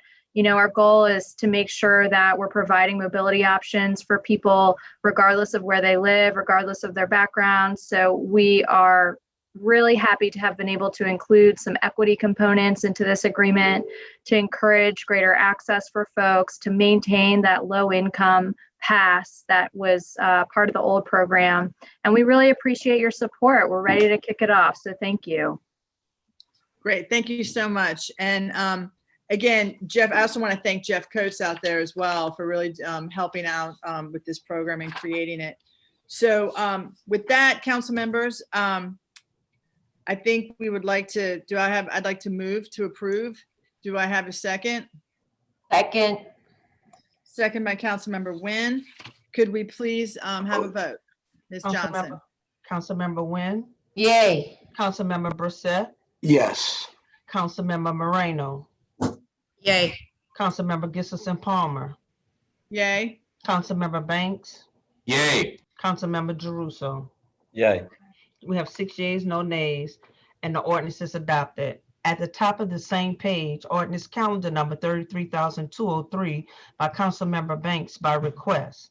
An ordinance to authorize the mayor of the city of New Orleans to enter into amendment number 1 to a previously executed one-year cooperative endeavor agreement, a CEA, between the city of New Orleans, the city, and the New Orleans Redevelopment Authority, NORA, relative to drainage pump stations number 1, watershed drainage and green infrastructure project for Broadmoor, Central City, Garden District, Lower Garden District, Irish Channel, St. Thomas Development, Tool Road, East Riverside and Mylan to extend the term of said cooperative endeavor agreement for an additional 4 years and to revise Article 3B to reduce the number of properties from 8 to 2 as more fully set forth in Amendment Number 1 to the cooperative endeavor agreement form attached hereto and made a part hereof and otherwise to provide with respect thereto.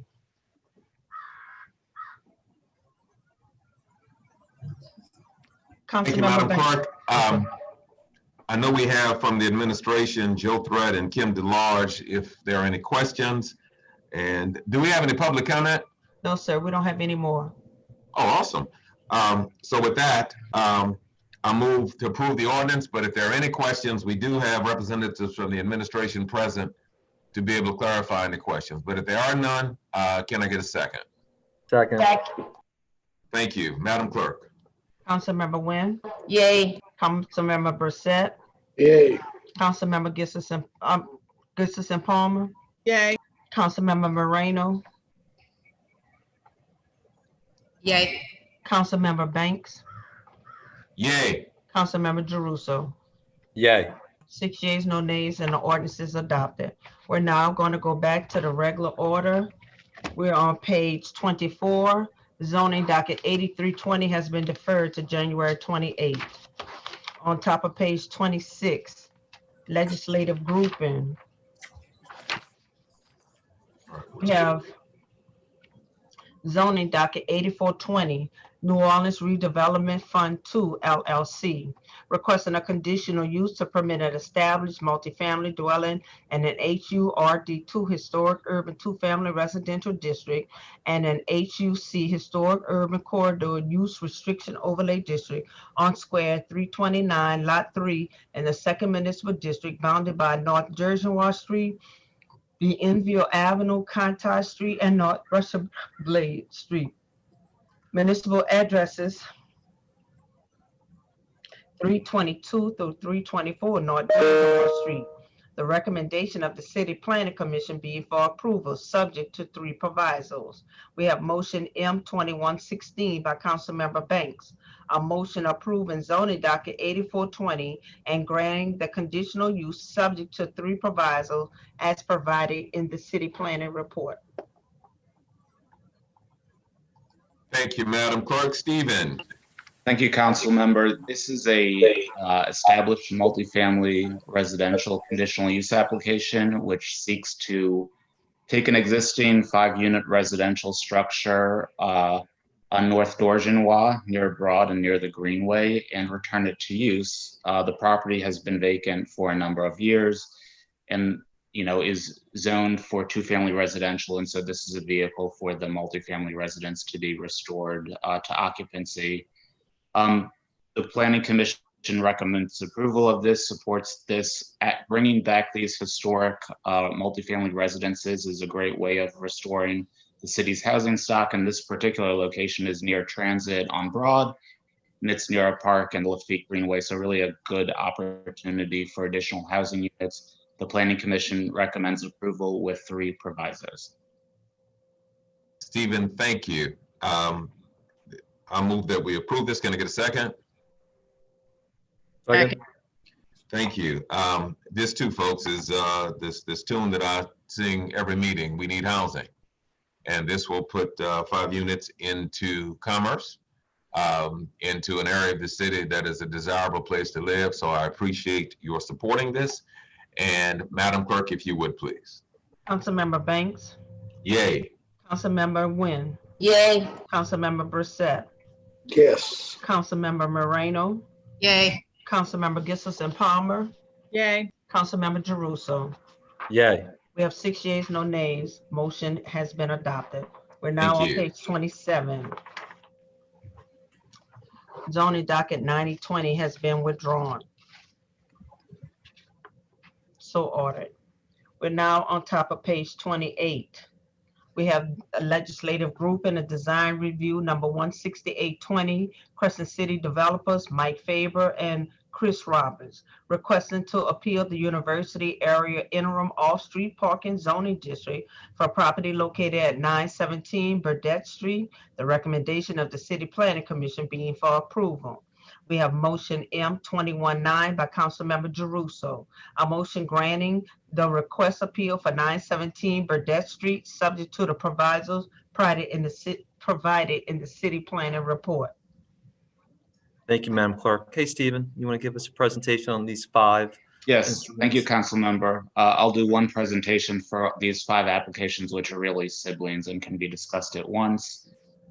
This is a proposal to construct 5 new single-family residences on vacant land at the corner of Ferret and Berth. The property is really the grounds of a larger historic structure, and this would be infill development with single-family residences. It's in the university area parking IZD, which places additional parking requirements, new construction and renovation in this area near Tulane and Loyola universities in response to recent development that has put a strain on the street parking available in the area. And so the interim zoning district requires 1 parking space per bedroom. That's not possible for these structures, each of which would be 4-bedroom structures, because the physical size of the lots is just simply not sufficient to provide those 4 spaces.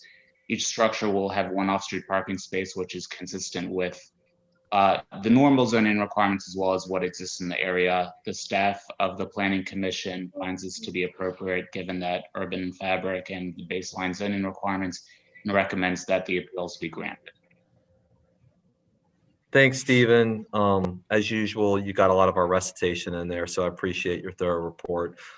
Members, as Stephen said, this is part of the interim zoning district in the Maple area.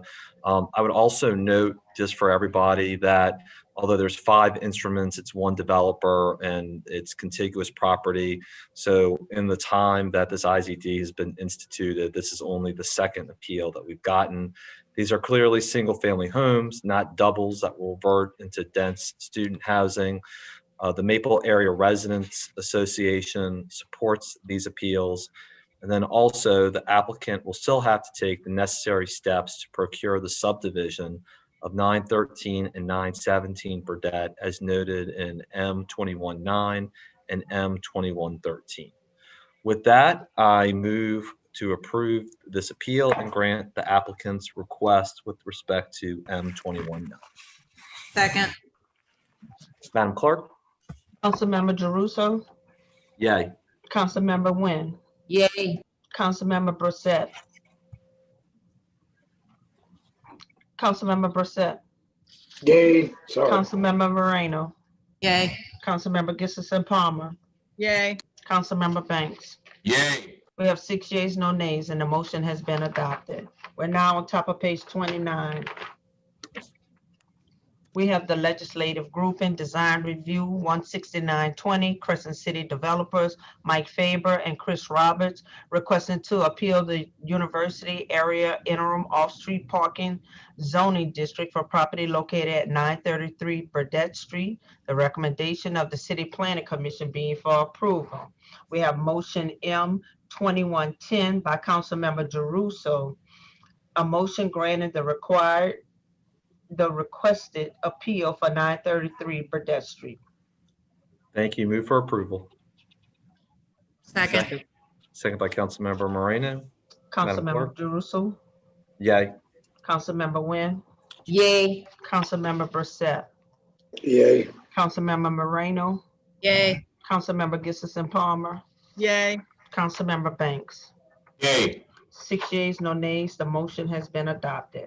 We're now on top of page 30, legislative grouping, design review, number 17020, Crescent City Developers, Mike Faber and Chris Roberts, requested to appeal the university area interim off-street parking zoning district for property located at 929 Burdette Street. The recommendation of the City Planning Commission being for approval. Motion M2111. By Councilmember Jeruso, a motion granting the requested appeal for 929 Burdette Street. Move for approval. Second. Councilmember Jeruso. Yay. Councilmember Nguyen. Yay. Councilmember Brissette. Yay. Councilmember Moreno. Yay. Councilmember Gissison Palmer. Yay. Councilmember Banks. Yay. We have 6 yeas, no nays, and the motion has been adopted. We're now on top of page 31, legislative grouping, design review number 17120, Crescent City developers Mike Faber and Chris Roberts requested to appeal the university area interim off-street parking zoning district for property located at 937 Burdette Street. The recommendation of the City Planning Commission being for approval. We have motion M 2112 by Councilmember Jeruso. Move for approval. Sorry, ma'am. No, that's okay. A motion granted the requested appeal for Burdette Street. I got too excited. Move for approval. Second. Second by Councilmember Banks. Councilmember Jeruso. Yay.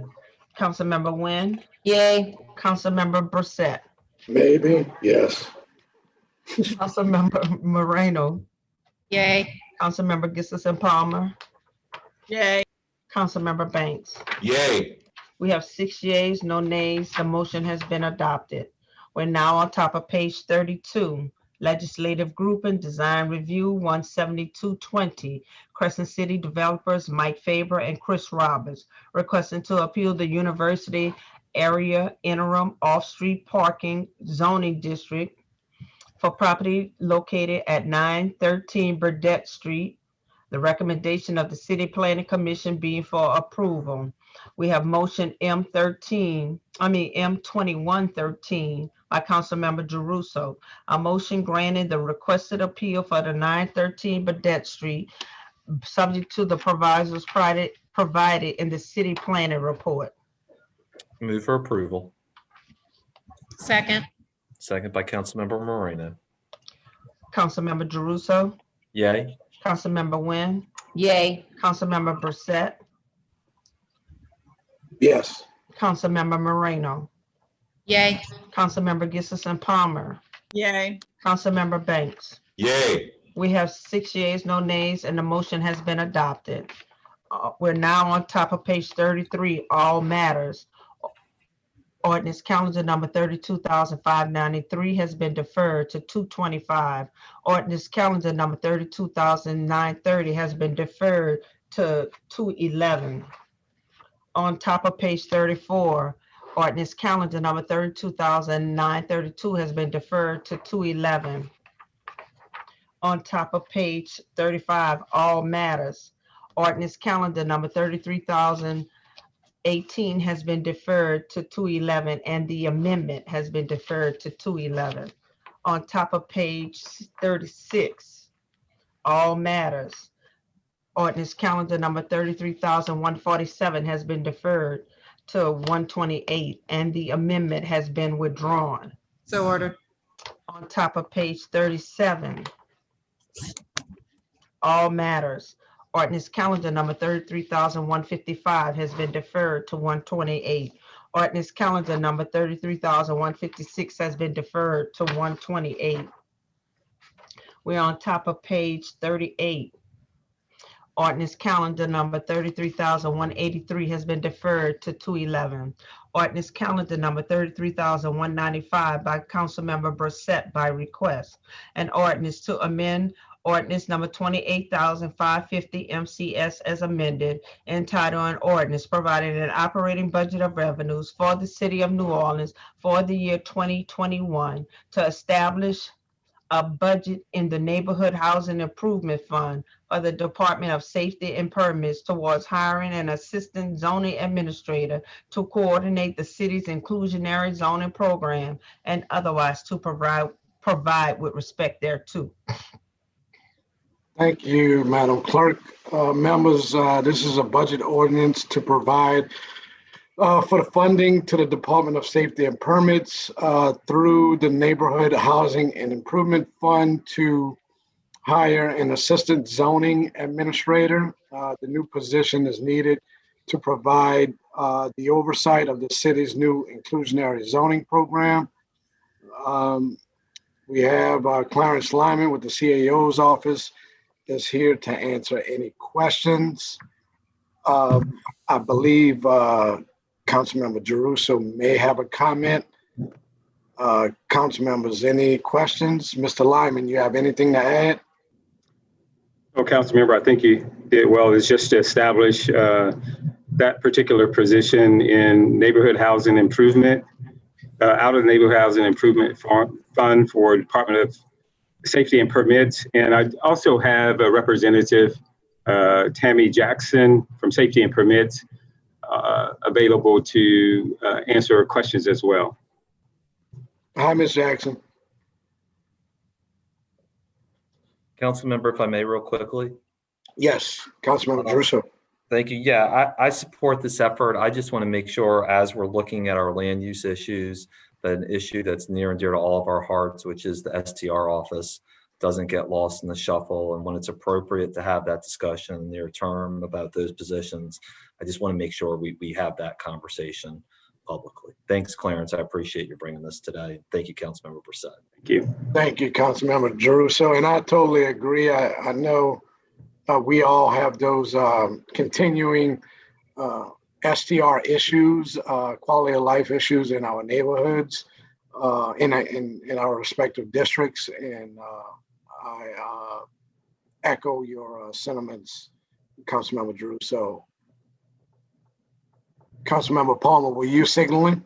Yes, I was. Thank you so much. Thank you, Mr. Lyman, for being here. And thank you, Councilmember Druso, for bringing that up. Mr. Lyman, I know we were really concerned during budget hearings in terms of, we've really had to reduce the budgets both in safety and permits and city planning commission. Did you feel like this is also like a direct result of that as well, in terms of we still need additional positions in these departments? As I appreciated, this is in direct response to you all's concern regarding these areas. Yes, ma'am. Great, thank you so much. Because it is my concern that if we want to talk about housing production, especially affordable housing production, it could get jammed up there in safety and permits and city planning commission. So I just want to thank you for addressing that. No, thank you for your feedback on the issue. Thank you, Councilmember Palmer. I move adoption. Second. Been seconded by Councilmember Druso. Is there any public comment? No, sir. We don't have any comments on the rest of the agenda. Say that again. Thank you. Councilmember Brissett. Yes. Councilmember Nguyen. Yay. Councilmember Moreno. Yay. Councilmember Gissison Palmer. Yay. Councilmember Banks. Yay. Councilmember Druso. Yay. 6 yeas, no nays, and the ordinance has been adopted. On top of page 39, ordinance calendar number 33,196 by Councilmember Brissett by request. An ordinance to amend ordinance number 28,551 MCS as amended, entitled an ordinance providing an operating budget of expenditures for the city of New Orleans for the year 2021. To establish a budget in the Neighborhood Housing Improvement Fund for the Department of Safety and Permits toward hiring an assistant zoning administrator to coordinate the city's inclusionary zoning program and otherwise to provide with respect thereto. Thank you, Madam Clerk. I move adoption. This is the companion ordinance to the previous item. A second. Seconded by Councilmember Palmer. Councilmember Brissett. Yes. Councilmember Nguyen. Yay. Councilmember Moreno. Yay. Councilmember Gissison Palmer. Yay. Councilmember Banks. Yay. Councilmember Druso. Yay. 6 yeas, no nays. The ordinance has been adopted.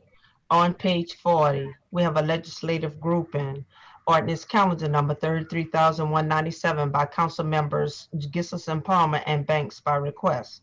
An ordinance to amend ordinance number 28,249 MCS, which approved the New Orleans Tourism Marketing Corporation's Tourism Promotion Program for 2020, so as to approve the 2020 Tourism and Cultural Economy Program for the successors corporation, the New Orleans Tourism and Culture Fund, to provide the following for the year 2021: services and financial support to the culture bearers, and cultural economy of New Orleans, including without limitation the people, enterprises, and communities that transform cultural skills, knowledge, and ideas into economically productive goods, services, and places. And two, enhance tourism in New Orleans by strengthening the cultural economy which attracts tourists to New Orleans, supporting events and festivals, and to provide otherwise with respect thereto. And there is an amendment to ordinance calendar number 33,197 by Councilmember Banks by request. An amendment to amend other cultural economy support from 150,000 to 650,000. Amend excess of revenues over expenditures from 637,667 to 137,667. And amend estimated ending revenue from 4,637,667 to 4,137,667.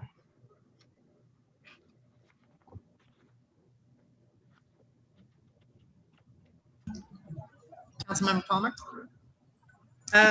I think there's an amendment by Councilmember Banks, not myself. I would actually like to take this opportunity to defer this until the next council meeting. And I am sorry, I was distracted for a second. No, I would hope that we would not defer this and we could adopt the amendment and then adopt the ordinance as amended. Councilmember, when we remember at the last meeting when this was voted upon, I requested if we could have some additional information put out there. And I've not received it. I'm not sure if any of the other offices have received it, but it would be nice to be able to receive it before we vote on this. I think there are a lot of questions about that. And my understanding that the contract to Solomon Productions, the payment's not due until January 31st. And I think we have another council meeting before then. Is that correct, Council President? Yes, on January 28th. On January 28th. Would it be a hardship if we wait until that, until we got proper accounting on the money? Because I know that there was discussion that a percentage of that money was going locally, which was great, to the workers on the production site versus the amount of money that went to the production company. I think there was also conversation at the board level that there were potential for tax credits and reimbursement. So it would be great for the public, I think, to hear about those types of solutions before we move forward. And with all due respect, I understand that these funds need to be dealt with so that they can cover the expenses that have already been incurred. Now, I know Ms. Alexis is on the line to clarify, and I know John Porschow is also on the line. So would one of the two of you all please chime in as to Councilmember Palmer's concerns as to whether we can delay this or not? Sure. So good afternoon, council members. John Pusho, Mayor Cantrell's chief of staff. I think just a couple of pieces is in relation to some questions. We do have some follow-up information for you, council member, and also for the council itself. I will say, I know that there were some conversations in that Culture Fund meeting, but as far as any of the other specifics or any other follow-up information, we'd be happy, to get it to you. What I would say about the concern that we have today in relation to timing is that the 2021 budget, because it has not been passed yet, there are staff that are accounted for in the 2021 budget. There are bills to specific vendors that have also not been able to be paid that would be delinquent if we don't pass the budget as amended. So the concerns are really specifically in relation to those pieces. It's not so much about it holding up the check to this other entity. It's really about these other specific things that reflects our concern. Just to speak to a couple of the pieces that I'd imagine are of interest, of the $500,000 that was spent by the Culture Fund, over $400,000 of that went to local workers and local vendors. The numbers in relation to the workers, I believe there were 90 workers. 4 of them were not local. The rest of them were local. We have some additional information if you have any other questions. I would say, Councilmember, I'd welcome whatever those are. We love to be able to figure out whatever those other pieces are that you're wanting to know. I will say that prior to the meeting, and also just as far as a request of deferral, I did not know that you were waiting on any of these pieces before a deferral. But again, we want to make sure we have those conversations. We are concerned about those obligations as we discussed already, but happy to continue this conversation.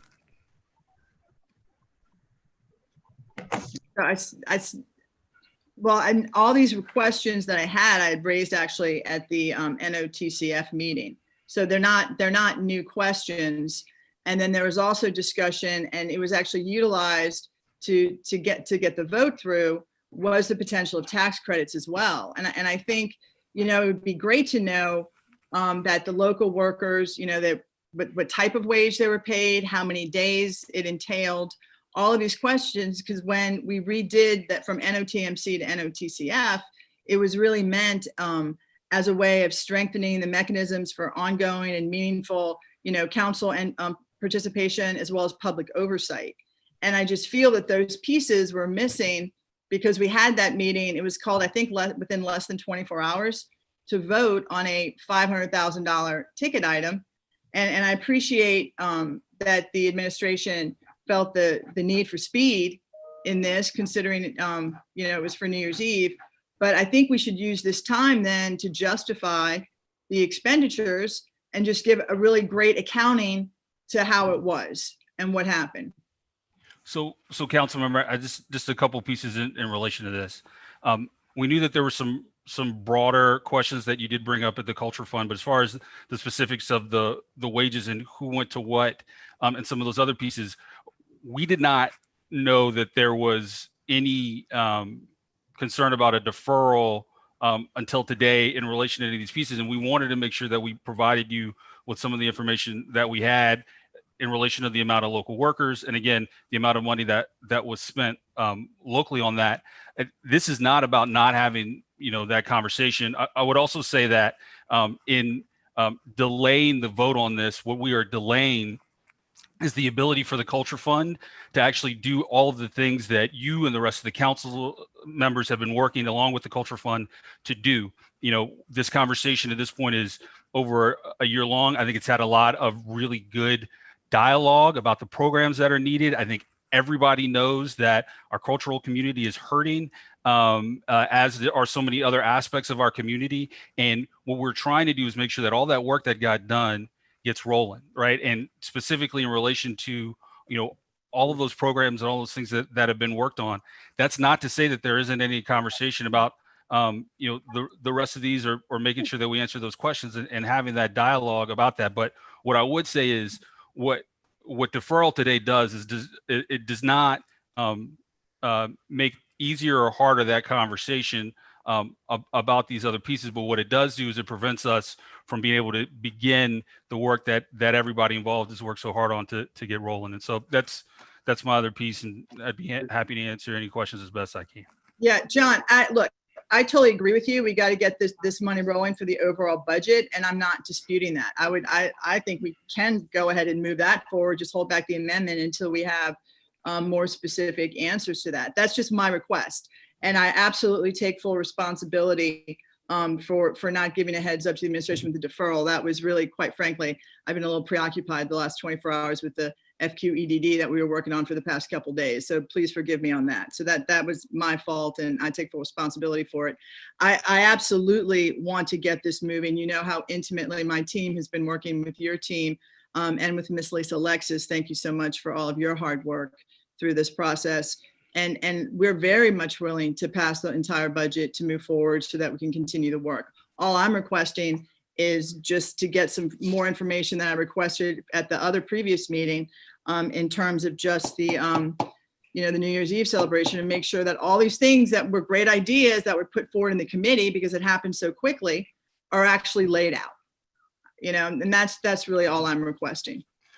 Councilmember, I hear you, and look, I think what I would say about the amended budget and the importance of it passing as amended are just concerns that we would be passing a budget that doesn't reflect, for auditing purposes, the budget that was the 2020 budget, or that we're going on with the 2021 budget, accounting for the votes that have already happened at the cultural fund level. I know we're in a tough spot here, and in some ways, I think this is, a situation where we have had a lot of dialogue that's been really valuable. We're also in the timing that we're in right now. This is not about an intention to not discuss these pieces, but I don't mean to repeat myself. I just want to make sure that we're kind of clear about what our current concerns are specifically on the importance of moving forward today.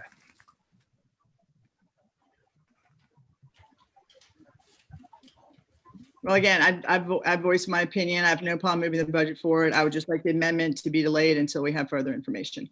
That's just my request. And I respectfully hear your request, but I'd like to proceed with the amendment. So it's moved in second to proceed with the amendment. Councilmember Banks, Yay. Councilmember Nguyen, Yay. Councilmember Brissette, Yay. Councilmember Moreno, Yay. Councilmember Gissison Palmer. And this is on the amendment to the budget? Yes, ma'am. Nay. Councilmember Jeruso. Yay. You say what? Yay, yes. Okay. We have 5 yeas, 1 nay, and the amendment is adopted. Now for the ordinance as amended. So move. Second. Madam Clerk? Councilmember Banks, Yay. Councilmember Nguyen, Yay. Councilmember Brissette, Yes. Councilmember Moreno, Yay. Councilmember Gissison Palmer, Nay. Councilmember, you said yay? No, I said nay. Thank you. Nay, okay. Councilmember Jeruso. Yay. We have 5 yeas and 1 nay, and the ordinance as adopted as amended has been adopted. We're now on top of page 41. We have a legislative grouping, ordinance calendar number 33,198 by Councilmember Gissison Palmer and Banks by request. An ordinance to adopt the New Orleans Tourism and Cultural Funds Tourism and Cultural Economy Program proposed grant scoring matrix and budget for 2021 to be administered by the New Orleans Tourism and Cultural Fund to 1, provide services and financial support to the culture bearers and cultural economy of New Orleans, including but without limitation, the people, enterprises, and communities that transform cultural skills, knowledge, and ideas into economically productive goods, services, and places, and 2, enhance tourism in New Orleans by strengthening the cultural economy, which attracts tourists to New Orleans, supporting events and festivals for the year 2021, and to provide otherwise with respect thereto. And there is an amendment to ordinance calendar number 33,198 by Councilmember Bank by request. An amendment to amend estimated beginning reserves from $4,637,667 to $4,137,667. Amend estimated end reserves from $3,712,344 to $3,212,344. Replace the entirety of Exhibit A attached to the ordinance to provide a revised tourism and cultural economic program for 2021. Councilmember Banks. Thank you, Madam Clerk. I'm going to move for adoption of the amendment. Can I get a second? Second. All right, I know we've got a game. John and Lisa are here for any questions, and if there are questions, please. And if not, roll call, Madam Clerk. Councilmember Banks. Yay. Councilmember Nguyen. Yay. Councilmember Brissette. Yes. Councilmember Moreno. Yay. Councilmember Gissison Palmer. Again, I'm just going to say nay because this reflects again, the fact that I still would like to have an open and transparent process for the $500,000. It does not reflect all the hard work that I know went into it by both Ms. Alexis and Mr. Lloyd. I'm so glad that you're here as well, but I just want to be very clear what my position is until I get all the facts. So I'm voting nay. Councilmember Jeruso. Yay. We have 5 yeas, 1 nay, and the amendment is adopted. Now for the ordinance as amended. So move, Madam Clerk. Second. Thank you, Councilmember Wynn. Madam Clerk, please. Councilmember Banks, Yay. Councilmember Wynn, Yay. Councilmember Brissette, Yes. Councilmember Moreno, Yay. Councilmember Gissison Palmer, Nay.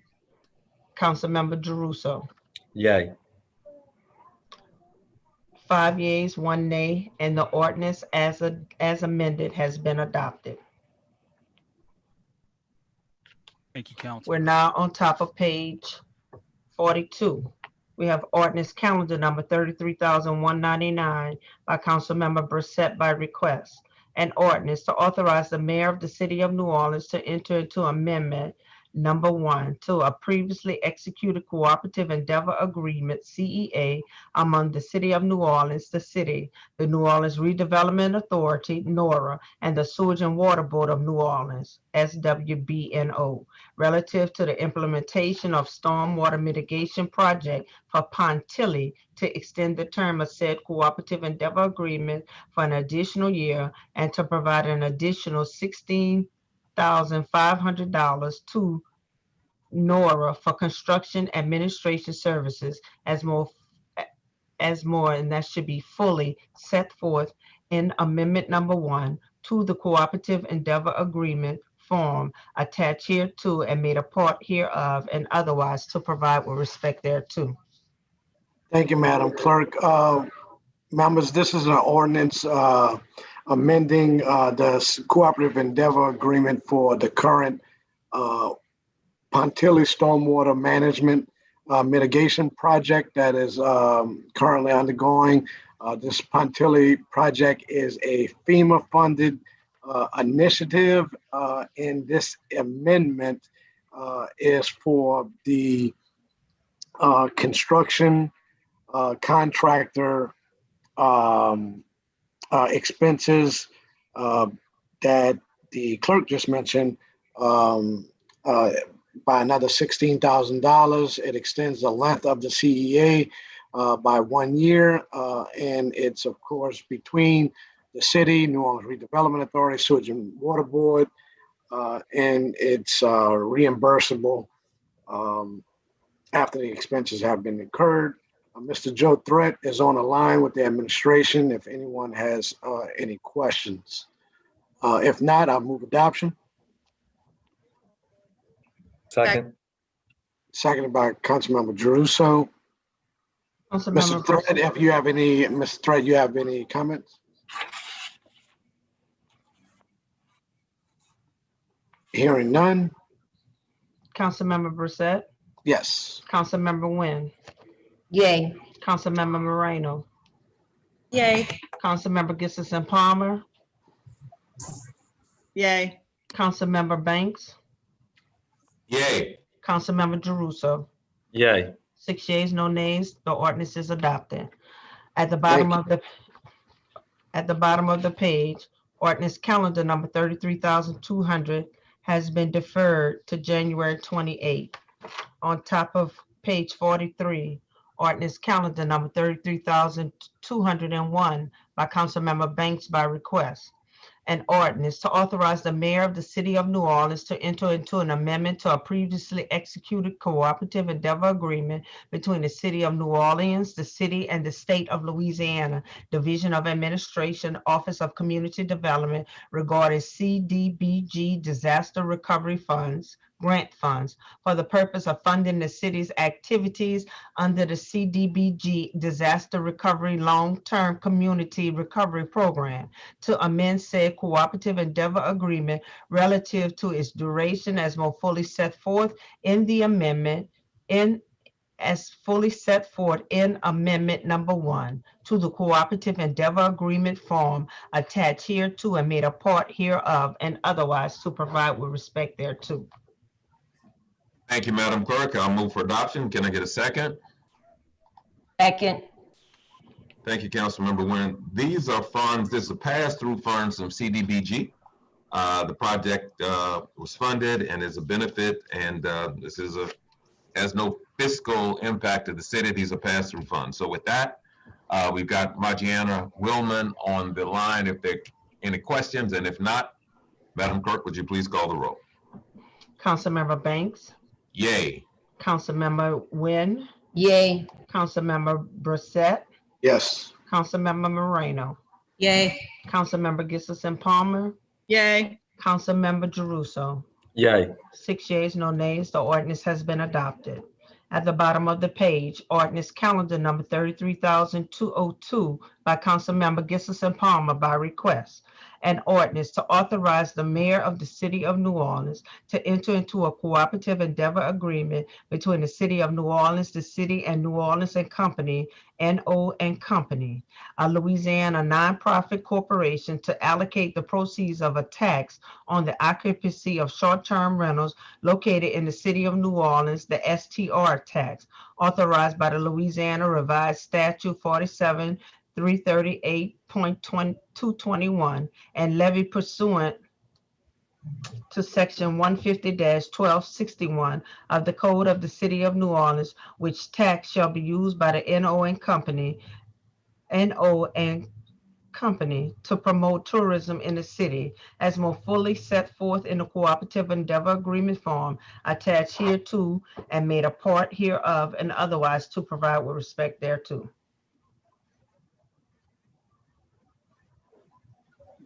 Go ahead, Councilmember Gissison Palmer. Thank you so much, council members. I move to approve. Do I have a second? Second. Thank you, Councilmember Banks. Council members, this CEA deals with the recent increase to taxes on STRs. As a reminder, voters approved language that gave 25% of that increase to New Orleans and Company. The CEA authorizes the distribution of those funds and imposes an annual reporting requirement to the mayor and council to account for how those public dollars were spent to market the city. Are there any questions? Great. I move approval. I have a second. Can we please go for a vote? Councilmember Gissison Palmer? Yay. Councilmember Nguyen? Yay. Councilmember Brissette? Yay. Councilmember Moreno? Yay. Councilmember Banks? Yay. Councilmember Jeruso? Yay. We have 6 yeas, no nays. The ordinance has been adopted. Council members, if I may say just really quickly, that's the last legislative vehicle of revenue raising for fair share that needed to be passed via vote. I just thank you all for your continued efforts in relation to all of that, given everything else that's happening right now. So thank you. We're now on top of page 45. Motion line over M2326 has been deferred to January 28th. We're now at the bottom of page 46. Motion M2119 by, wait, no, I'm sorry. At the top of the page, resolution R2117 has been deferred to January 28 and referred to the Governmental Affairs Committee. At the bottom of the page, motion M2119 by Councilmember Gissison Palmer, a motion directing the City Planning Commission to consider amending and reordaining the Comprehensive Zoning Ordinance, the CZO of the City of New Orleans, to establish Article 18 Overlay Zoning District, the French Market Overlay District, to recognize the unique geographic configuration of the French Market District through use and design restrictions that, one, allow for expanded hours of operation in the public market, and two, permit a unified package of pedestrian scale signage to guide visitors through the linear market. The French Market Overlay District shall apply to the area generally bounded by the riverside of Decatur Street, the downriver side of St. Peter Street, and its direct extension to the Mississippi River, the Mississippi River and the upriver side of Barrack Street, and its direct extension to the Mississippi River. Thank you so much. I move for approval. I have a second? Second. Second by Councilmember Banks. Thank you so much. Council members, this motion came to us at the request of the French Market and initiates the CPC's consideration of a new French Market overlay district. This overlay would, one, allow the district to have certain pedestrian scale signage, and two, expand the public market's hours. The signage, which is intended to draw in more visitors to the entirety of the French Market, would be cohesive and limited. The motion allows for directionary signs at both ends of the market and freestanding multi-tenant monument signs, which may be added to the new 5G antenna posts. I do want to be very clear that I spoke with the VCC about this. They are in support. And the really great thing is that, as we all know, the executive director there is Leslie Alley, who has an extensive background in working with the City Planning Commission, and together they've really created a good process here. All signs would be subject to the design review by the Design Advisory Committee and the VCC, who has already worked with us on this motion. The second aspect of the overlay is extending the public market's morning hours to allow for a seafood and produce market, and extending the evening hours to allow for a night market. This is exciting. We all know how we have to change the way we do business post-pandemic, and we think that a night market would increase sales in that area as well as visibility. Because of the location of the French Market District, the motion requires that CPC consult with VCC when studying the zoning docket. That's all I got. Council members, any questions, comments? All right, can you please call for a vote? Councilmember Gissison Palmer, Yay. Councilmember Nguyen, Yay. Councilmember Moreno, Yay. Councilmember Brissette, Councilmember Brissette, Oh, yes, I'm sorry. Councilmember Banks, Yay. Councilmember Jeruso. Yay. 6 yeas, no nays. The motion has been adopted. We're now on top of page 47. Motion M 2120 by Councilmember Gissison Palmer. A motion authorizing the City Council Street Renaming Commission to have until March 1st, 2021 to deliver to the City Council the final report described in motion number M 2170. So moved. Do I have a second? Second. Second by Councilmember Banks. Council members, this is an amendment to the motion establishing the Streets Renaming Commission, extending their deadline for submitting a final report to the end of February. The chair has made this request based on the large amount of feedback the commission has received related to their initial draft. That's exciting. At least we don't have to keep expanding it because we haven't gotten any public input. So this is a good thing. In order to ensure that they can engage in more public outreach and see that incorporated into the final report, I believe this extension is appropriate. I want to thank Councilmember Banks, his chair, his appointment, who is chair, has done an incredible job really making sure that the public is engaged. Councilmember Jeruso, I know you've been quite engaged as well in your community. I just want to thank you for that. I know it's long and arduous for all the council members, but I do believe that this process we will reap many rewards from that. Are there any comments or questions? Okay. With that, a vote, please, Miss Laura. Councilmember Gissison Palmer, Yay. Councilmember Nguyen, Yay. Councilmember Brissette, Yes. Councilmember Moreno, Yay. Councilmember Banks, Yay. Councilmember Jeruso. Yay. 6 yeas, no nays. The motion has been adopted.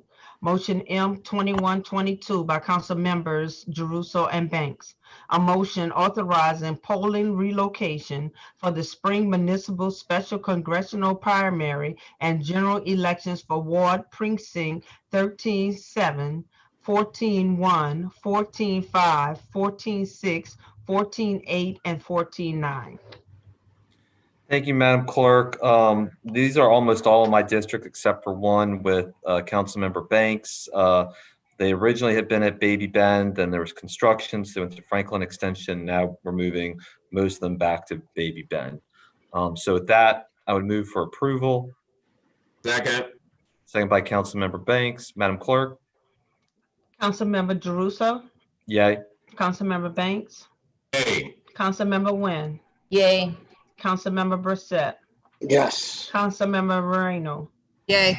Councilmember Gissison Palmer, Yay. We have 6 yeas, no nays. Motion has been adopted. At the bottom of the page, motion M2123 by Councilmember Gissison Palmer, tabulating the votes cast for and against the French Quarter Economic Development District in the election held on Saturday, December the 5th, 2020. Votes for 297, votes against 595, total votes 892, majority of votes against 595.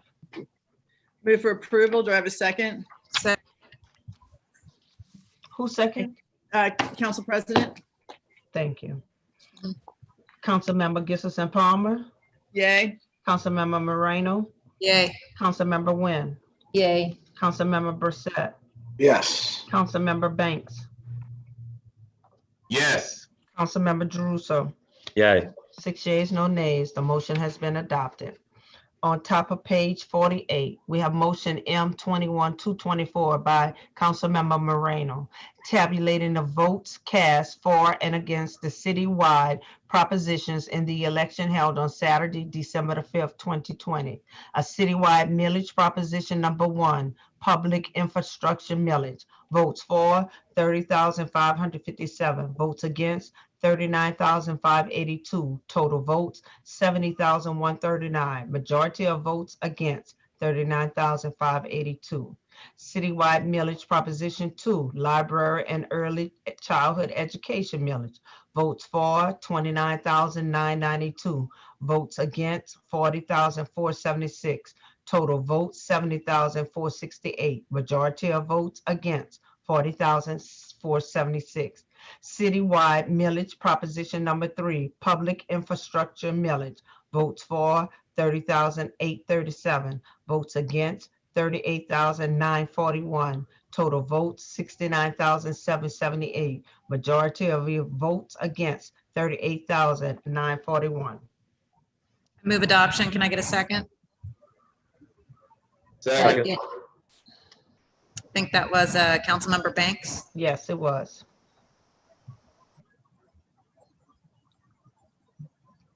No explanation? Oh, well, it's just the certification of the votes for the millages. Councilmember Wynn, Yay. Councilmember Brissette, Yes. Councilmember Moreno, Yay. Councilmember Gissison Palmer, Yay. Councilmember Banks, Yay. Councilmember Jeruso.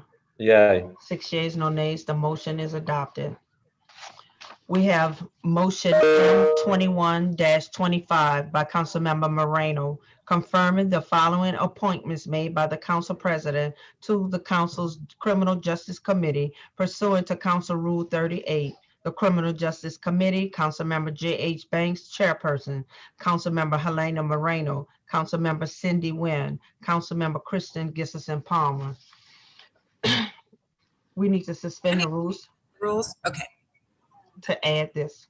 Thank you. I'll make a motion to suspend the rules.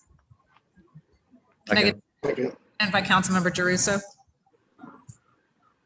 Councilmember Wynn, Yay. Councilmember Brissette, Yes.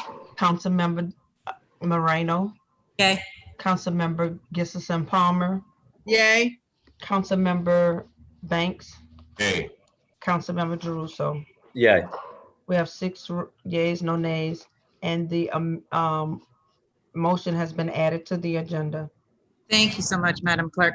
Members, of course, all of our committees are important, but our Criminal Justice Committee is one of our top priority committees that the council has. And we have lost our chair because he is now the new district attorney. And so I thought it was really important to appoint a new chair. Councilmember Banks expressed his major interest in being the chair of the committee, particularly because he is the chair of also community development. And there seemed to be a lot of intertwining, in his opinion, in the two committees. So I would like to offer up Councilmember Banks to be the chair. The rest of us who are already on the committee will remain on the committee, and we'll see, if any additional person wants to join, that would be great, and we'll see what the newly appointed person is interested in as far as committees go as well. But Councilmember Banks, I'll turn the floor over to you. Thank you, Madam President. I appreciate the motion. And you're precisely correct. Criminal justice can't be separated from community development. All of those universes are intertwined, and the things that contribute to crime and criminality are all encased inside of the community development. They all spin on top of each other, from housing to early child development to education to jobs, to all of those things feed each other. So it's a natural fit, and I appreciate the faith and confidence that you all have in me, and we will try to move the ball down the field to get some progress on trying to address the situation that we find ourselves in. So with that, thank you very much. All right, Councilmember Banks, I move it. Can I get a second? Second. I think Councilmember Nguyen got that one, seconded by Councilmember Nguyen. Councilmember Nguyen. Yay. Councilmember Brissette. Yes. Councilmember Moreno. Yay. Councilmember Gissison Palmer. Yay. Councilmember Banks. Yay. Councilmember Jeruso. Yay. We have 6 yeas, no nays, and the motion has been adopted. Council members, we need to suspend the rules to go the ordinances on first reading. So moved. Can I get a second? Second. Seconded by Councilmember Nguyen. Councilmember Nguyen. Yay. Councilmember Brissette. Yes. Councilmember Moreno. Councilmember Gissison Palmer. Yay. Councilmember Banks. Yay. Councilmember Jeruso. Yay. We have 6 yeas, no nays. The rules are suspended. Happy New Year, everybody.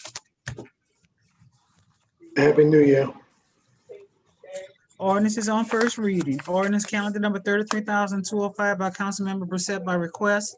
An ordinance to amend ordinance number 28,550 MCS as amended, entitled an ordinance providing the operating budget of revenues for the city of New Orleans for the year 2021 to establish a budget for property management in a cemetery maintenance and repair fund towards the operation, maintenance, repair, and or improvement of city-owned cemeteries and otherwise to provide with respect thereto. Ordinance calendar number 33,206 by Councilmember Brissette by request. An ordinance to amend ordinance number 28,551 MCS as amended, entitled an ordinance providing operating budget of expenditures for the city of New Orleans for the year 2021 to establish a budget for property management in the cemetery maintenance and repair fund towards the operation, maintenance, repair, and or improvement of city-owned cemeteries and otherwise to provide with respect thereto. Ordinance calendar number 33,207 by Councilmember Brissette by request. An ordinance to amend ordinance number 28,550 MCS as amended, entitled an ordinance providing operating budget revenues for the city of New Orleans for the year 2021 to appropriate grant funds awarded by the LA Department of Culture, Recreation, and Tourism and the National Park Service to the Department of Property Management towards the completion of a collaborative integrative pilot project focused on historic Hope Cemetery and otherwise to provide with respect thereto. Ordinance calendar number 33,208 by Councilmember Brissette by request.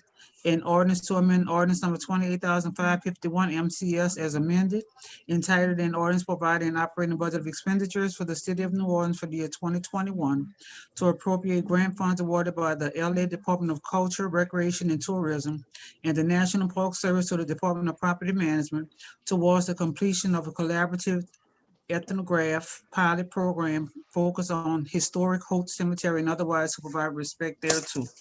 Ordinance calendar number 33,209 by Councilmember Brissette by request.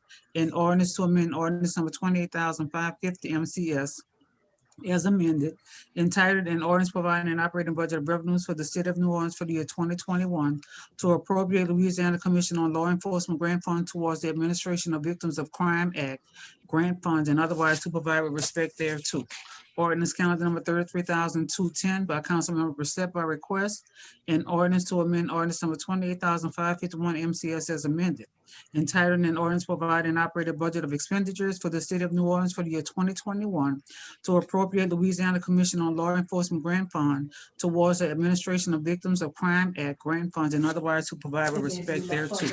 Ordinance calendar number 33,211 by Councilmember Brissette.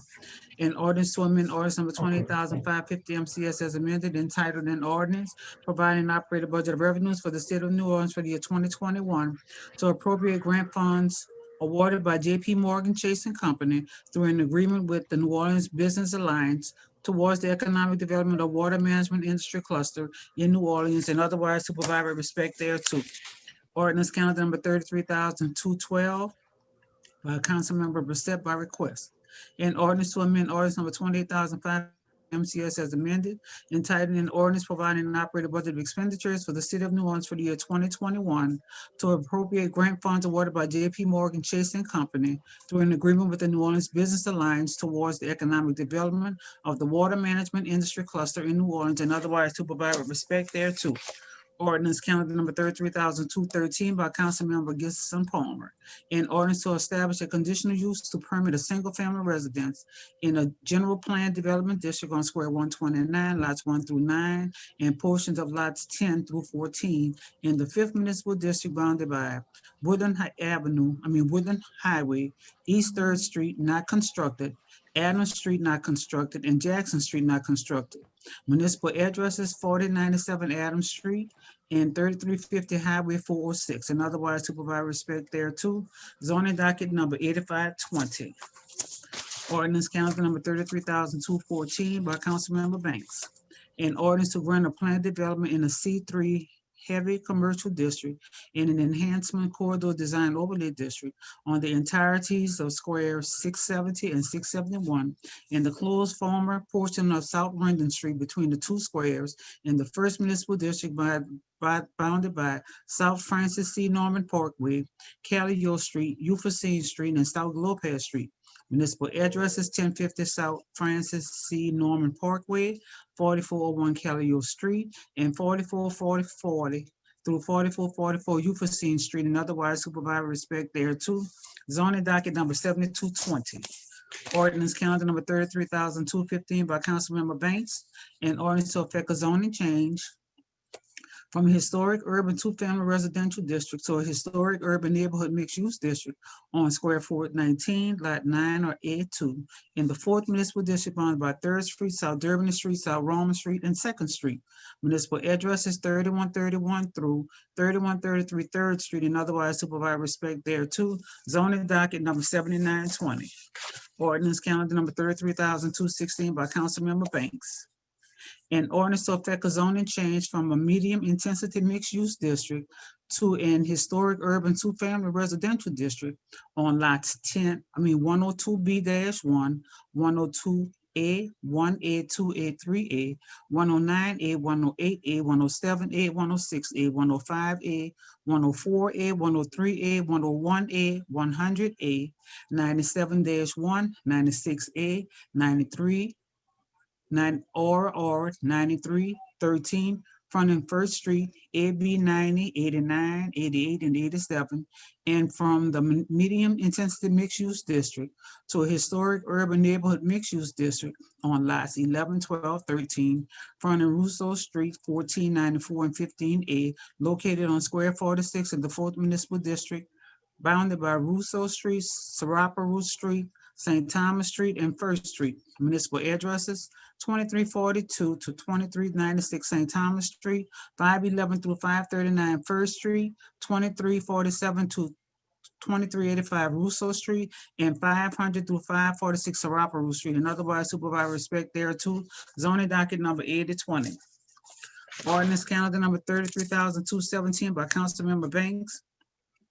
An ordinance to establish a conditional use to permit drive-through facilities associated with a financial institution in a medium intensity mixed use district on square 75, lots 2, 3, 4, 5, 6, 7, 8, 9, 10, 11, 12, C and D, or lots 2, 3, A, B, 4, 5, 6, 7, 8, C and D in the 6th Municipal District bounded by Sonia Street, Chapatula Street, DeFosse Street, and South Front Street.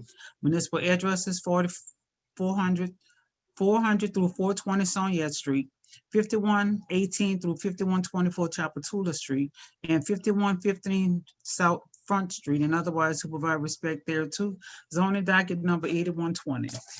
Ordinance calendar number 33,218 by Councilmember Banks. An ordinance to grant an amendment to ordinance number 28,218 MCS, zoning docket 4919, which granted a conditional use of permitted brewery and bar with live entertainment secondary use, to authorize the expansion of the brewery, bar, and live entertainment secondary use site to include the adjacent lot, Lot 23 at 1400 South Broad Street, in a C1 General Commercial District, in the Historic Urban Neighborhood Mixed Use District, in an Enhancement Corridor Design Overlay District on Square 482-8, also known as Square 482.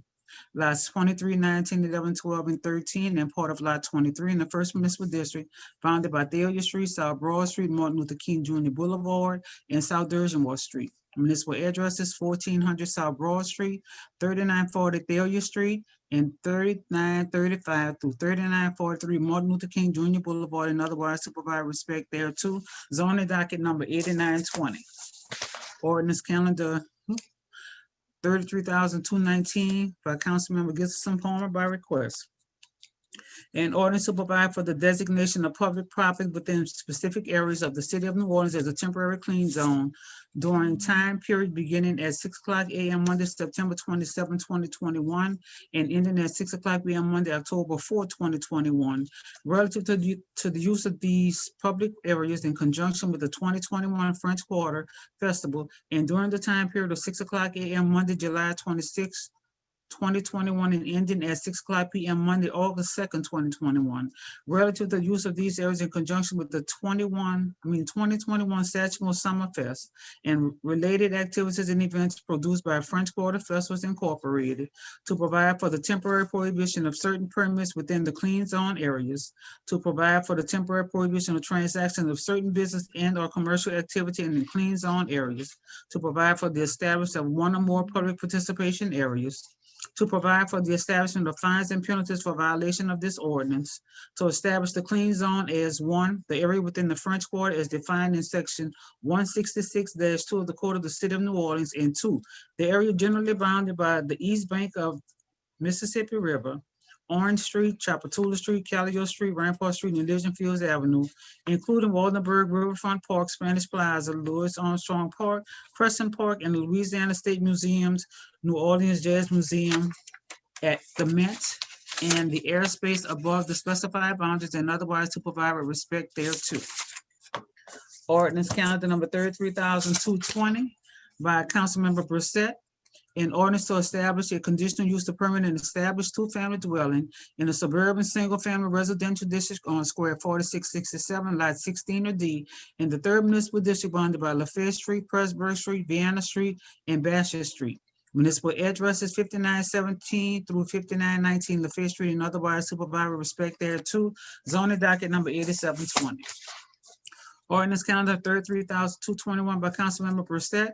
An ordinance to establish a conditional use of permanent development containing commercial uses over 25,000 square feet in floor area in a suburban pedestrian oriented corridor business district on the entirety of Square 1609A in the 3rd Municipal District bounded by Desire Street, Industry Street, Florida Avenue, and Piety Street. Municipal address is 2711 through 2741 Desire Street, 2701 through 2749 Piety Street, also identified as 2731 through 2791 Piety Street, and 3301 through 3351 Florida Avenue, and otherwise to provide with respect thereto. Zoning docket number 8820. Ordinance calendar 33,222 by Councilmember Brissette. An ordinance to establish a conditional use to permanent established multifamily dwelling in the historic urban two-family residential district on Square 1023, Lot 2, apart lots 1, 2, and 3, or Lot 27 in the 3rd Municipal District bounded by Maroney Street, North Johnson Street, Mandeville Street, and North Galvin Street. Municipal address 2005 Maroney Street, and otherwise to provide respect thereto. Zoning docket number 9120. Ordinance calendar 33,223 by Councilmember Brissette. An ordinance to establish a conditional use to permit an established multifamily dwelling in the historic urban neighborhood business district on Square 940 or 941, Lot C and D, or Lot 2 in the 3rd Municipal District bounded by France Street, North Prairie Street, North Johnson Street, and Poland Avenue. Municipal address 1905 French Street, and otherwise to provide respect thereto. Zoning docket number 9220. Ordinance calendar number 33,224 by Councilmember Banks. An ordinance to establish a conditional use to permit drive-through facilities at a specialty restaurant in a medium-intensity mixed-use district and historic urban corridor use restriction overlay district and an enhancement corridor design overlay district on square 403 lots A, B, C, C, and D in the Fort Municipal District bounded by South Claiborne Avenue, 4th Street, 3rd Street, and Willow Street. Municipal addresses 2616 through 2632 South Claiborne Avenue, and otherwise to provide respect thereto. Zoning docket number 8220. Ordinance calendar number 33,225 by council members Nguyen and Moreno. An ordinance to amend and reordain chapter 70, Article 4, Division 2 of the Code of the City of New Orleans in its entirety to rename, restructure, and simplify the city's disadvantaged business enterprise program and otherwise to provide respect thereto. Ordinance calendar number 33,226 by Councilmember Gibson Palmer by request. An ordinance to authorize the City of New Orleans to enter into the First Amendment to the lease agreement with TCI Packing LLC for the following described property belonging to the city. 1, the shed on Esplanade Wharf, and 2, the shed on Governor Nichols Wharf, as more fully described in detail herein, to fix the rental payment schedule for said lease, to fix the terms of the said lease, to declare that such property to be leased is not needed for public purposes during this lease term, and to set forth the reasons for said First Amendment, which is attached and shall be a part of this ordinance and otherwise to provide with respect thereto. Ordinance calendar number 33,227 by Councilmember Brissette by request. An ordinance to authorize the mayor of the City of New Orleans to enter into an amendment number 1 to a previously executed cooperative endeavor agreement between the City of New Orleans and the Lake Vista Crime Prevention District relative to the Lake Crime Prevention District's installation and maintenance of video surveillance cameras on city-owned light poles surrounding and within the Lake Vista neighborhood to extend the term of said cooperative endeavor agreement for an additional 5 years as more fully set forth in amendment number 1 to said cooperative endeavor agreement form attached hereto and made a part hereof, and otherwise to provide with respect thereto. That completes all the ordinances on first reading. All right, thank you, Ms. Temple. You guys want to stay a little longer, or you guys ready to? Okay, that was quick. Councilmember Brissette has moved to adjourn. Can I get a second on that? Second. Seconded by Councilmember Nguyen. Madam Clerk. Councilmember Nguyen. Yay. Councilmember Brissette. Yes. Councilmember Gibson Palmer. Yay. Councilmember Moreno. Yay. Councilmember Banks. I don't want to go. Okay. Never mind. Let me change that. I'm sorry. Yo, it's time to go. Yay. Councilmember Jeruso. Councilmember Jeruso. He already went. Okay. So I don't know. I'm just joking. I don't know. I think he did already go. 5 yeas, no nays. The meeting has been adjourned. All right, everyone. Good work today. Thank you.